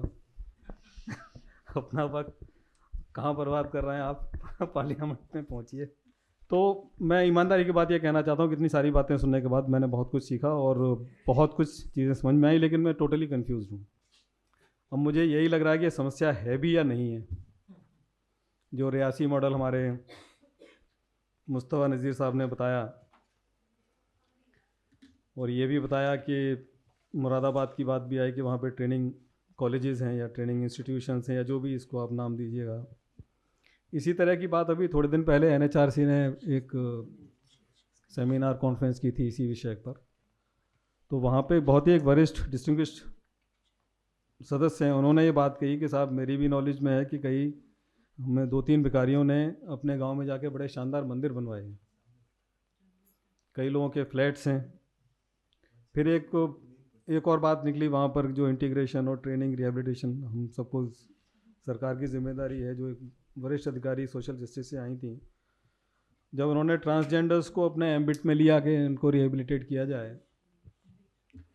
तो उन्होंने बताया कि उनकी गवर्नमेंट की जो स्कीम है उसमें 35,000 रुपये महीने मिलेंगे अगर आप उसको स्किल कोई सीख लेंगे या रिहेबिलिटेशन में। तो ट्रांसजेंडर ने कहा कि 35,000 में हम क्या करेंगे, हम तो और महीने 1 लाख रुपये महीने कमा रहे हैं। तो बहुत सारी चीज़ें हैं जो जटिलताएं हैं समाज की। सर से बात हो रही थी कि मेंटल असाइलम्स में लोग आने के बाद, ठीक होने के बाद जाना नहीं चाहते। बहुत से लोग, उनके घर वाले उनको वापस नहीं लेना चाहते। तो हमारा जो जटिलता है समाज की, इसको समझना बहुत ही बड़ा मुश्किल काम है। और सबसे बड़ी बात यह है कि एक शेर याद आ रहा है कि नज़र नवाज नज़ारा बदल न जाए कहीं, ज़रा सी बात है मुंह से निकल न जाए कहीं। मुस्तफ़ा भाई ने कहा कि साहब इसको कौन सबसे ज़्यादा बढ़ावा दे रहा है? धर्म। एक धर्म कह रहा है कि ज़कात दीजिए, सवाब मिलेगा, जन्नत में जाएंगे, धर्म से ही है। लेकिन उस पर कोई सवाल नहीं है। वैष्णो माता वैष्णो देवी का उदाहरण दिया रियासी का, सभी मोटिवेटेड होते हैं। इतना बड़ा ट्रस्ट है, अक्रॉस ऑल रिलीजन्स। किसी को ये पता है कितना बजट होगा वैष्णो देवी माता ट्रस्ट का? वो पैसे कहाँ खर्च हो रहे हैं? क्या वो लोग इन सेंटर्स को नहीं चला सकते? और भी बड़े बड़े मंदिर हैं, कंट्रोवर्सी खड़ी हो जाएगी नाम लेंगे तो आप। इतने बड़े धर्मगुरु हैं, तो बोलिए। जब हमारी सेमिनार में तो हमने छोटा सा हॉल भर गया, 200-500 लोग आ गए, हम लोग बहुत खुश हैं। बहुत बड़ी बात है दिल्ली में इस मौसम में, जहाँ लाखों लोग आते हैं, बड़े बड़े धर्मगुरु भाषण देते हैं। उनसे कहिए कि भैया आप बताइए लोगों को, ये दान देना हमारी जो अब संस्कृति का हिस्सा है। लेकिन ये तब था जब मेंडिकेंट्स थे, स्पिरिचुअल जर्नी पे जाते थे, हिमालय में बैठे हुए हैं, बड़े बड़े दर्शन की किताबें लिखी जाती थी। चैतन्य महाप्रभु बंगाल से चल के वृंदावन तक आ जाते थे, और तमाम इतने उदाहरण हैं। तो जब तक हमारा जो रिलीजियस सेटअप है, रिलीजियस बेंट ऑफ माइंड है, और कॉन्स्टिट्यूशन कहता है कि हम साइंटिफिक टेम्परामेंट डेवलप करेंगे, हमारी ड्यूटी है फंडामेंटल ड्यूटीज़ में से। और अब क्या हो रहा है, हम इतने अंधविश्वासी, इतने पाखंडी होते जा रहे हैं कि जिसका कोई अंत ही नहीं है। तो जब हम कहते हैं कि सारे स्टेक होल्डर्स, उसमें religion is a major stakeholder, वही गाइड करता है। तो सारे धर्मगुरुओं को, इन्फ्लुएंसर्स को, पॉलिटिशियन को, हमारी इसकी उसमें जो डिसीजन मेकिंग वाले, हमारे आज कोई विधायक नहीं है, MP नहीं है यहाँ पे, जब तक सारे लोग इन्वॉल्व नहीं होंगे, और इसकी जड़ कहाँ से शुरू हो रही है? जड़ बैगिंग पे हमने डिस्कशन किया, बहुत अच्छी बात है, कैसे उनको ट्रेन करना है, क्या सिखाना है। ये आ कहाँ से रहे हैं और क्यों आ रहे हैं? जिस गांव से आ रहे हैं वहाँ जाकर क्यों गांधीयन मॉडल को इम्प्लीमेंट नहीं करते हम लोग? क्यों वहाँ पे रोज़गार नहीं दे पा रहे? तो वो बहुत बड़ी समस्या है, इसलिए वो शेर सुनाया था कि किसी को बात बुरी न लग जाए। Thank you. ख़त्म कर दें सर? Thank you. ठीक है sir, thank you so much. बहुत बहुत बढ़िया बात तुमने कह दी, तुमने एकदम बुनियादी बात कह दी।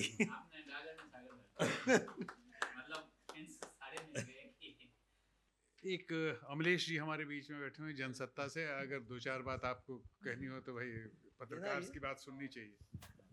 अमलेश बड़े एक्टिविस्ट पत्रकार हैं, एक्टिविस्ट भी हैं, इनका सिर्फ पत्रकार। जनसत्ता से ताल्लुक नहीं है, बहुत सारे न्यूज़पेपर से ताल्लुक है। तो तुम्हारी ब्रीफली बता दो दो चार बात Amlesh. Thank you sir, thank you. आप लोगों का आशीर्वाद और ब्लेसिंग है। लास्ट 20 ईयर से मैं अजय जी को भी जानता हूँ और वो हमको जानते हैं, और अमोद सर को तो जानते ही हैं। मैं देख रहा था सर कि आपने जो सब्जेक्ट रखा था, क्योंकि मुझे तो बोलना नहीं था, मुझे तो सिर्फ सुनना था, और 2-3 मेरा छुट्टी था वहाँ की CL-PL वगैरह, मैं सोचा छुट्टी ले लेता हूँ। आज का दिन जो है वो मार्च में समाप्त हो जाएगा, तो मैं ले लेता हूँ। मैंने कहा यार PL डाल देना, मैं छुट्टी कर रहा हूँ। बोला क्यों? मैंने कहा एक भाषण सुनना है मुझे। तो क्या है कि जो आपने सर ये रखा है, टॉपिक रखा है, ये role of civil society organizations, ये क्या होना चाहिए? मैं 2 छोटा इंसिडेंट सुना रहा हूँ आपको। इसी महीने में एक लड़की आई, वो दिल्ली विश्वविद्यालय के महाराजा अग्रसेन कॉलेज में पढ़ती है, संस्कृति नाम है। तो वो आई जनसत्ता में इंटर्न करने के लिए। तो मैंने कहा ठीक है। तो बॉस ने कहा कि अमलेश इसको देख लीजिएगा। तो मैंने कहा क्या करोगी? बोला सर मैं आप महाराजा अग्रसेन कॉलेज में पढ़ती हूँ और बगल में बेगर्स का बहुत समस्या है। मैंने कहा कल उससे बात कर लेना। सर आपको विश्वास नहीं होगा, नेक्स्ट डे वो मुझे 4 बजे फ़ोन कर रही है कि सर मुझे तो पकड़ लिया गया है। मैंने कहा अच्छा। अब मैं ऑफिस में संजोग से पहुंच गया था, मैंने कहा पकड़ लिया है? बोला सर उसका तो पूरा गिरोह है, और मैं अकेली लड़की आई थी, कॉलेज के बगल में ही सेंटर है मेरा, मयूर विहार फेज 3 है दिल्ली में, महाराजा अग्रसेन कॉलेज के बगल में। मैंने कहा तब? बोला सर कम से कम 20 आदमी आ गए हैं और मुझे पकड़ लिया है बुरी तरह से। मैंने कहा अरे तो अब क्या होगा? तो सर आप बताइए कैसे होगा? अब अकस्मात कोई लड़की फ़ोन कर रही है, और संजोग ऐसा है कि मैं भी 20 साल से क्राइम कवर करता हूँ, तो कुछ लोग जानते हैं। मैंने कहा बस वेट करो, और मैं तुरंत जो है SHO अशोक नगर को फ़ोन किया कि ऐसी बात है, महाराजा अग्रसेन कॉलेज की एक लड़की हमारे यहाँ इंटर्न करने आई थी और उसको पकड़ लिया गया। तो फिर गया, उसको छुड़ाया गया। मेरा कहने का मतलब ये एक पूरा गिरोह है, और इस गिरोह को जब तक सर पकड़ेंगे नहीं हम, तब तक नहीं होगा। मैं और एक छोटी सी खबर बता रहा हूँ, अजय जी ने अभी चर्चा कर दी। मैं सेक्टर 62 में सड़क पार करके नोएडा जाता हूँ। मैं इंदिरापुरम में रहता हूँ, गाजियाबाद में। मैं देखता हूँ कि रोज़ ट्रांसजेंडर जो है वो फुटपाथ पर खड़ी रहती है, और जैसे ही मैं आता हूँ पकड़ लेती। इस्माइल का दूसरा है पक्ष, तो बाबू ट्रांसजेंडर। मैं लगातार नहीं दे रहा था, नहीं। एक दिन मैंने उससे पूछा, मैंने क्या कुछ काम तो कर लिया करूँ ना, बोला ले चलो मेरे घर। अब मेरा मूड पता नहीं क्या उस दिन हो गया था। मैंने कहा चलो, कहाँ रहते हो? मैंने कहा इंदिरापुरम में रहता हूँ मैं। वो पॉश इलाका है इंदिरापुरम, वहाँ आदित्य मॉल है, उसके सामने में मेरा सोसाइटी है। मैंने कहा चलो चलते हैं। मैं लेके उसको घर चला गया। मेरा ऐसा नेचर है नहीं। मैंने एक कहानी सुनाया था सर को कि मेरे एक दोस्त थे अजय, वो क्या नाम है, आलोक मोहन नायक। तो वो गए जंतर मंतर पर धरना प्रदर्शन करने, और धरना पर बैठ गए। तो बोला सर बहुत भावनात्मक चीज़ है कि ये जो 20 साल से धरना दे रहे थे, राजस्थान की कोई फैमिली था, तो उसको जस्टिस नहीं मिल रहा था, तो वो धरना पर बैठ गया। जो हमारे बॉस थे वो निकल रहे थे उधर से, स्कूटी से, मनोज मिश्रा हैं, वो अरविंद मोहन मोत नॉन जर्नलिस्ट है, उन्हीं के छोटे भाई थे। उन्होंने कहा आलोक तो धरना पर बैठा हुआ है। बोला आलोक आप? बोला सर ये इतना मार्मिक और भावनात्मक चीज़ है, मुझे रहा नहीं गया, इनके साथ मैं भी बैठ गया धरना पर। मैं लेके घर गया तो वाइफ गुस्सा गई। हमने कहा पहले पानी पिलाओ इनको। अभी सर इसी महीने की खबर है, मैंने पानी पिलाया तो मैंने कहा, अब बोले कि इनको लाए हैं, कुछ अपने यहाँ कोई बच्चा वच्चा तो पैदा नहीं हुआ, तो ये ऐसे मतलब आप क्यों लेके आए? हमने कहा पहले इनको कुछ खिलाओ। तो हम लोग सर बिहारी कल्चर के हैं, तो कुछ ऐसे बनता है, चावल वावल का कुछ सामान कोई बना हुआ था, मैंने खिलाया उसको। तो हमने लगा कि आज 1 घंटा बाद में दफ्तर जाएंगे, आज इसका सॉल्यूशन करना है मुझे। मैंने पूछा कि आप लोग भीख क्यों मांगती हो? जो सर आपने कहा कि वो 30,000 की नौकरी करे, वो तो 30,000 रोज का कमा रहा है। तो फिर उसको मैंने कहा कि आप ये काम छोड़ो। बोला सर नौकरी हो जाएगा मुझे? हम हाँ नौकरी हो जाएगी। कहाँ हो जाएगा? हम लोग कोशिश करते हैं कहीं नौकरी हो जाएगी। तो बोला हमारे साथ तो दिक्कत ये है कि हम जो हमारी समस्या है, जो नेचुरल समस्या है, उसी को लोग नहीं मान रहा है। फिर थोड़ी देर उसको खिलाए पिलाए, चाय वो पिलाए। हमने कहा आप भी घर जाओ, मैं भी घर जाता हूँ। वाइफ को कहा कुछ इसको दे दो, कुछ आशीर्वाद ब्लेसिंग्स ले लो कि आगे हमारे बच्चे भी कुछ करें। और फिर मैं जितनी हैसियत थी, हमने उसको 5,000 रुपये देखे और उसका हाथ अपने सिर पर रखे। मेरा कहना, हाँ मैं दिया इसलिए दिया सर कि मुझे उसका कहना है ना, कहावत है कि उसका आशीर्वाद आपको लगता है, तो मैंने कहा इसका आशीर्वाद लग जाएगा, इसको दे दो। तो ये जो सर समस्या है, मेरा कहने का मतलब कि ये ऐसी समस्या है सर। नहीं सर पत्रकार नहीं, आप विश्वास नहीं करोगे सर, ऐसा करना पड़ता है। आपको कभी कभी ऐसा लगता है आप बिस्किट रखे हुए हो अपने बैग में। मैं सर अपना बैग दिखा रहा हूँ सर, ये मेरा बैग है। ये जो है उससे मिला है, बचपन बचाओ आंदोलन वाले से मिला है। मैं दिल्ली में पहला ऐसा पत्रकार होऊंगा जो अभी झोला लगाता हूँ। सर को पता है मेरे बारे में, मैं ऐसा 2-4 पत्रकार ही दिल्ली में होगा जो अभी झोला टांग के पत्रकारिता कर रहा है। मेरी नौकरी 2-2.5 साल और बची है और मैं 98 से जनसत्ता में हूँ। सर इसमें मेरा पानी रहता है, बिस्किट रहता है। मुझे लगता है कहीं पर कि ये बिस्कुट जो मेरे लिए दी है वाइफ कि दफ्तर में चाय के साथ आप लीजिएगा, इसे यदि किसी को दे दें तो बहुत फायदा होगा। लेकिन इतना कितने आदमी हैं जो ऐसा करता है? मैं ये कह रहा हूँ, इसको सपोर्ट कर रहे हो क्या? नहीं मैं सपोर्ट नहीं कर रहा हूँ। मैं कह रहा हूँ सर कि जो आपने सब्जेक्ट रखा था कि रोल ऑफ सिविल सोसाइटी, मैं इसको सर वो नहीं कर रहा हूँ, जस्टिफाई भी नहीं कर रहा हूँ, ना इसका क्रिटिक कर रहा हूँ।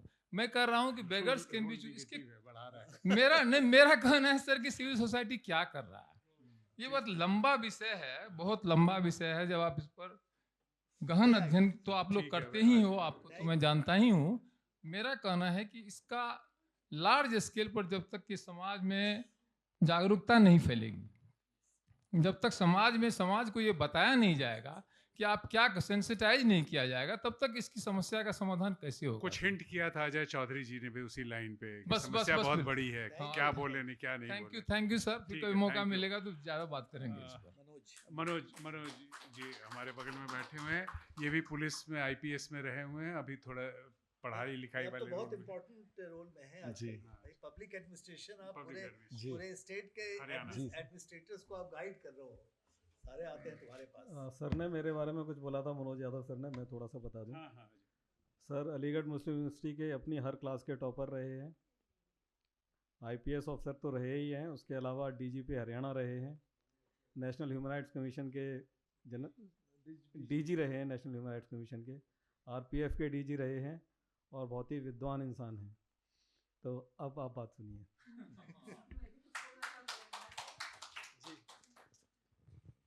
बहुत साल पहले की बात है, मैं दिल्ली में बसंत कुंज में पढ़ाने के लिए जाता था, ठीक है। तो आपने बोला ना कि ट्रांसजेंडर 1 लाख रुपए कमाते हैं, 30,000 कमाते हैं, ठीक है। तो बसंत कुंज में जो मैं पढ़ाने के लिए जाता था, तो एक ट्रांसजेंडर बस में चढ़ा, ठीक है, और रोने लगा, ठीक है। तो हमने पूछा कि ये क्यों रो रहे हो? तो उन्होंने बोला कि सारे पैसे वैसे हमारे पुलिस वालों ने छीन लिया है, ठीक है। आप कह रहे हो कि 1 लाख रुपए कमाता है, कोई कहता है 30,000 रुपये कमाता है, वो पैसे जाते कौन है? अगर ट्रांसजेंडर 1 लाख कमाता है, 30,000 रुपये कमाता है, तो 1 लाख रुपये कमाता है तो साल में कितना कमाएगा? हमने BTech कर रखा है, LLB कर रखा है, UPSC एग्जाम दे रखा है, 40,000 रुपये नहीं कमाते, समझे ना। नेशनल पे IIT JEE रुड़की सब कर लिया, ठीक है। अब आप जैसे लोगों की ये मेंटेलिटी रहेगी, इसे मतलब स्टार होटल की तरह की बैठ करके इलीट मतलब कि एक्टिविस्ट, सिविल सोसाइटी, तो पुअर लोग क्या सोचेंगे? पुअर लोग में या जो बॉटम ऑफ पिरामिड में है, जो भीख मांग रहा है, या जो सोसाइटी में मैसेज क्या जाएगा कि कमिश्नर सर ऐसे बात कर रहे हैं, आईजीडीआई सर ऐसे बात कर रहे हैं। बहुत बहुत धन्यवाद Thank आपका। you, sir. फिर हम Thank अभी you. समरी करते हैं। Thank you, thank you. हाँ मनोज जी आप। Thank you, sir. Justice Shiv Kirti Singh, my senior, Shri Amod Kant, and colleagues. So we have overshot the time. We were supposed to end at We have 8:30, some time. but I'll take just 5 minutes. So we have gone through the entire range of discussion. First of all, I must compliment the Prayas team for putting together a very good concept note. The idea is that we have said today, discussed various aspects of this issue. That is important in itself. Because we have applied our mind, diverse perspectives have come. And issue is that in India, whenever you start discussing any problem, that is the issue is that things are very complex, highly multifaceted and multidimensional. Whatever a great, I'm not recalling, an author had said that whatever it is that you can say about India, the opposite is also true. It has been exemplified today. We have talked of people who are suffering from severe mental disability, physical impairment, people who are suffering with mental illness, deficiency, people who are abandoned, destitutes, homeless, who by circumstances are forced to beg for a living for their food, who probably go to beg hungry, who sleep on the pavement, only to be overrun at night by a drunken youth in a father's ill-gotten BMW. So the issue is that that is one extreme. And I think the discussion today, the concept paper, was aimed at those. And certainly, but in India, then the problem comes, how do you separate the wheat from the chaff? And obviously, when they say that beggars can be choosers, so I would like to add that what many of us have pointed out here, including Ajay, that many beggars are actually choosers. They choose to be beggars because there is no investment, there is no hard work, and the money is raking in. And they are seasonal. So, when the Kumbh time, they will be found in Prayagraj.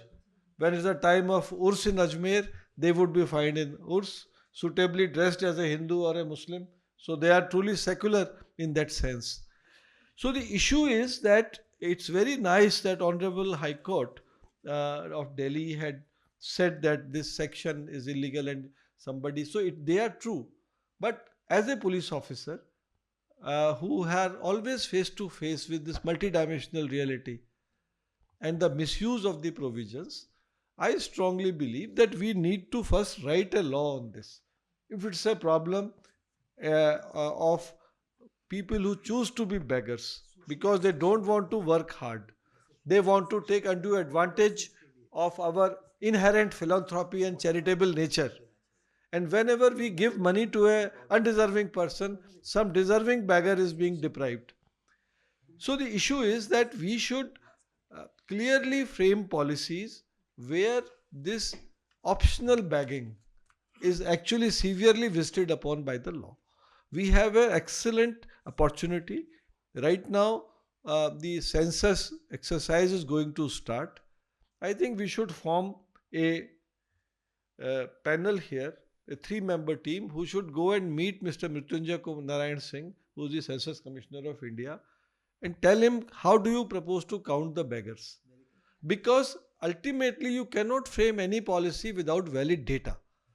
What from the concept note I learned that our data itself is highly defective, unreliable. So how can you frame a policy on unreliable and defective data? And the best possible place to do it is the census, the best possible time, so that it gives us a reliable estimate. The civil society, we can say, let us organize a one-day workshop, half-day workshop with census commissioner, so that suitable structure for judging this number can be arrived at. Secondly, I strongly feel that now to expose these people, the optional beggars who earn 30,000 rupees a day. From my policing experience, a lady, I received a complaint. And this complaint was, you will find it difficult to believe, that this girl had got married into a well-to-do family who were living in a 2-story house in a big city. And she discovered after 4-5 years of marriage that the whole family was engaged in begging. They used to leave for office in proper houses, and their begging clothes were in the dicky. And one day they used to beg, whole family used to beg, and they were telling him, I am a bank manager, I am so and so. And after 5 years, sir, she came to complain of cruelty, sir. The whole family was engaged in. Sometimes they would even go to Dubai for begging. So the issue is that now I have a very simple solution as a police officer, which should also be mentioned, that fortunately most of our whenever these beggars are found, very quietly we should ask them for their Aadhaar card, if any. And these days Aadhaar cards are linked with bank accounts. And any investigating agency can find out how much money is in the account. So the problem is that the misuse, the awareness building is the biggest thing that we should not give, because every problem has a demand side and a supply side. And therefore, while the options such as Smile are trying to help the truly deserving beggars, because no optional beggar would like to be subjected to Smile scheme. He would slip away, he would run away, and he would be very uncomfortable by your attention. But the point is that the genuine people, we must carry on the good work. We must not throw the baby out with the bathwater, but we need to engage in the policy space. The lessons learnt together, which we have discussed, diverse lessons, they must be converted into a document and given to census. And then I think we should think of rewriting the law, sir. Because the law was made in 1960, the nature of begging has changed, different dimensions have emerged. So that I think would be a great idea, and I am prepared to be associated with any such exercise. I wish to thank Shri Amod Kant, who is a pioneer, whose work as a police officer and as a person working for child rights has been phenomenal, and his commitment despite his advancing years remains undiminished. And we must compliment him for focusing on these issues which we barely think about in our day-to-day life. And I also thank Honorable Justice Shivkirti Singh sir for presiding over the this thing and conducting the proceedings. And thanks to all of you for your diverse perspectives which have come. Thanks, Setter. I just have a, sorry. Please. Right. You please. Yeah, I just have a very, very brief comments on this, supporting what you said. I'll put this aside. First is, you know, some of them, when linguistically they are in one group, in any particular locality where they belong to, they can be very, very aggressive, Yes. especially to foreigners and travelers who come, who cannot really understand the whole phenomena. First is that very overwhelming, very intimidating, very frightening for some foreigners. This is the direct feedback. Second is transgenders. I find that many times young boys also take the Yes, option yes. of dressing up as Yes. women and going and begging. Because I know this through my, some of, since I live in Gurgaon now, and our drivers and our maids, sometimes when I talk to them, they know some of them who dress up as women and go to beg at the red. Correct. Good point. Thank you. So, Thank you, ma'am. Thank you very much. I'll just request Justice Shivkirti Singh to give his presiding remarks and then declare the evening closed. Thank you, Manoj. Actually, what I have learned today about this issue is that many of us are very much acquainted with the problems, and the thinking is almost clear now that there are two kinds of beggars. One, who are at the lowest rung of the society because of loss of limb or loss of mental faculties or loss of income, no opportunities, no family. So they are in the what we call covered by the scheme of Antyodaya. They are at the end of the line and they need to be brought up. So we need to have a policy or a law to help them, those who are at the lowest rung of the social order. But then there is another class who, by option, they choose to become beggars, and they cannot be covered by the any policy to help the real beggars. For them, I think there should be a separate penal provision like cheating, etc., by impersonation, acting as beggars, creating problem for the society. One or two penal provisions to first to enable the authorities to investigate, and then if found guilty, bank balance, etc., etc., like that whole family in the begging business having flats and marrying a girl by cheating. So they should be dealt with as ordinary criminals, define a crime that way to take them out from the group of beggars. We should be considered genuine beggars who are at the end of the social order, social rung, because they don't have any means and they need to be helped. So very strong deliberation is required to frame a policy. The problem which Mr. Mustafa posed actually is a legal problem, social problem also. If you pick up a adult person against his wishes and you take him to any place, that is violation of his liberty. Whatever he is doing, the law must deal with it. And in absence of law, defining the Beggars Act having been struck down in for so many reasons, right, for mainly Article 19. So we have a problem. We need to have a policy or a law. Sometimes the executive policy can be, in place of the law. But then when you are interfering with fundamental rights, liberty to pursue any profession, to do anything, I'm adult, I can beg, suddenly I'm feeling hunger, I want to help from somebody. So then there should be a policy, some investigation authorized by law. We need a law which can take, care of this kind of beggars, who are actually not beggars. They have chosen it because it is lucrative. So one is law requirement, policy requirement to deal with the two kinds of beggars. The second is a much more challenging task, that only those professions prosper which are encouraged by, incentives are there. We have made it, very lucrative. By our social religious teachings, we are making begging very lucrative. This should be discouraged. We should encourage, more thoughts, more discussions on this, that whether it is Mandir or whether it is Urs or anywhere, we should not give our charity to this unorganized sector.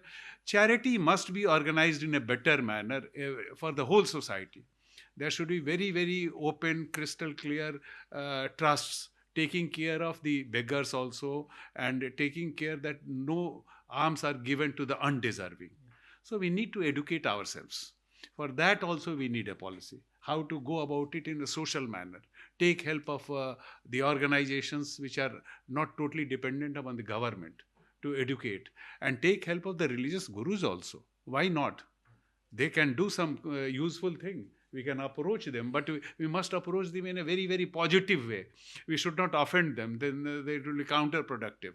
So we have to take help of everybody in the society. It gives a bad look to the society that people are begging.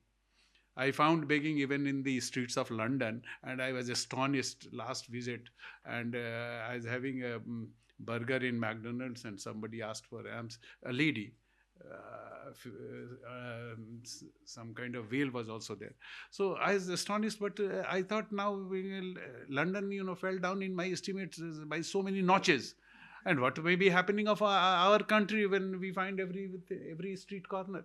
So we are suffering in the international estimate and image unless we take care of it. So we have a social responsibility, we have a legal responsibility, and we have a responsibility as of a philosophical nature, how to deal with this problem, how to separate the two kinds of classes, one who are cheating the society, one who are genuinely in need of, the alms that we are giving them, give them alms through another way.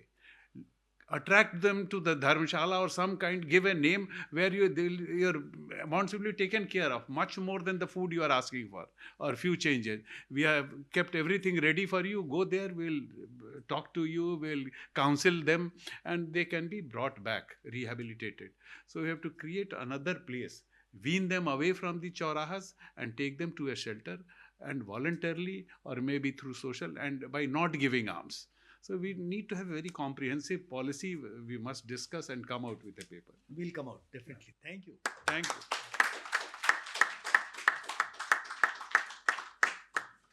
बहुत अच्छा conclude हाँ हाँ yes yes. Sir, I'm Advocate Atif Bansal. Very nice this session is, and I learned a lot. Sir, just a small thing. I also, go, roam on the Delhi streets. So I find, poor lady having 3-4 children, small children, and she's already also pregnant. Now, I mean, during this time period, so there are government hospitals where she would be going and delivering the children. So would there be any policy to those hospitals, government hospitals? A lady who is, unknown identity, having so many children and their children begging on the streets. Now, anyhow, we need to support them. We cannot see like that.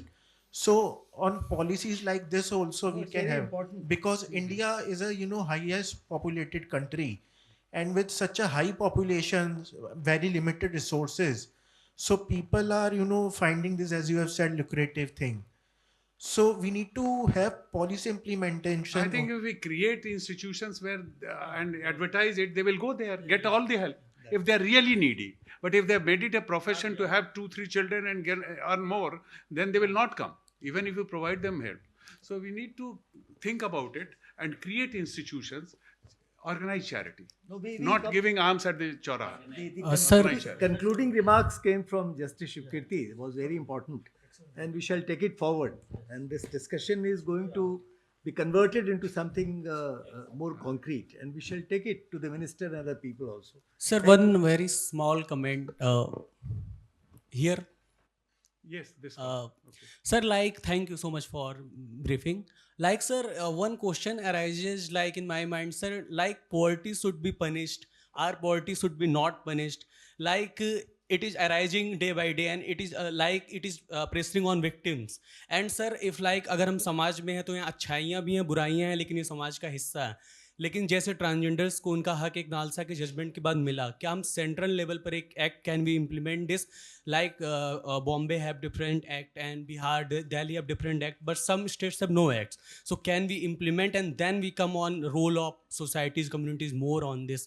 Can we think? You are very correct, but that is what we are thinking. What should be the law? We have to think about it. What should be the policy? Okay. How to achieve the ends that we want? Okay. Thank you.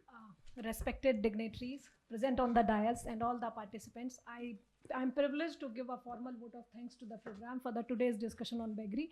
I'm really thankful to Shivkirti sir to making a thought-provoking session, from policy discussions to problem at the grassroots to making the gaps and challenges in the policy and the implementation challenges.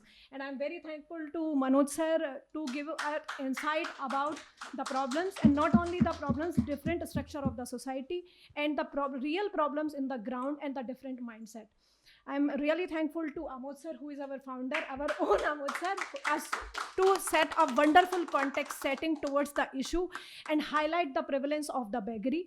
I'm really thankful to all people who made it possible through their participations, discussions, raising voices, representative from the Resident Labour Commissioner's Office, media representatives, Uday Shankar sir, madam, who are having a very, very good experience on ground, and people from CWC and other people who are really making these practices, making rehabilitation program and making it successful on the ground. So today's discussion was not only related to the problems. This is not only a social problem. It has required a collective efforts, attitudinal shift, and a social and behavior change communication. So I'm really thankful to everyone once again to carry forward this journey, and let's the spirit high. Thank you so much. I want to, apologize. We wanted to hear some more people, but time constraint was staring at us. I had a list, but so please excuse us some other time. Thank you very much. Thanks a lot.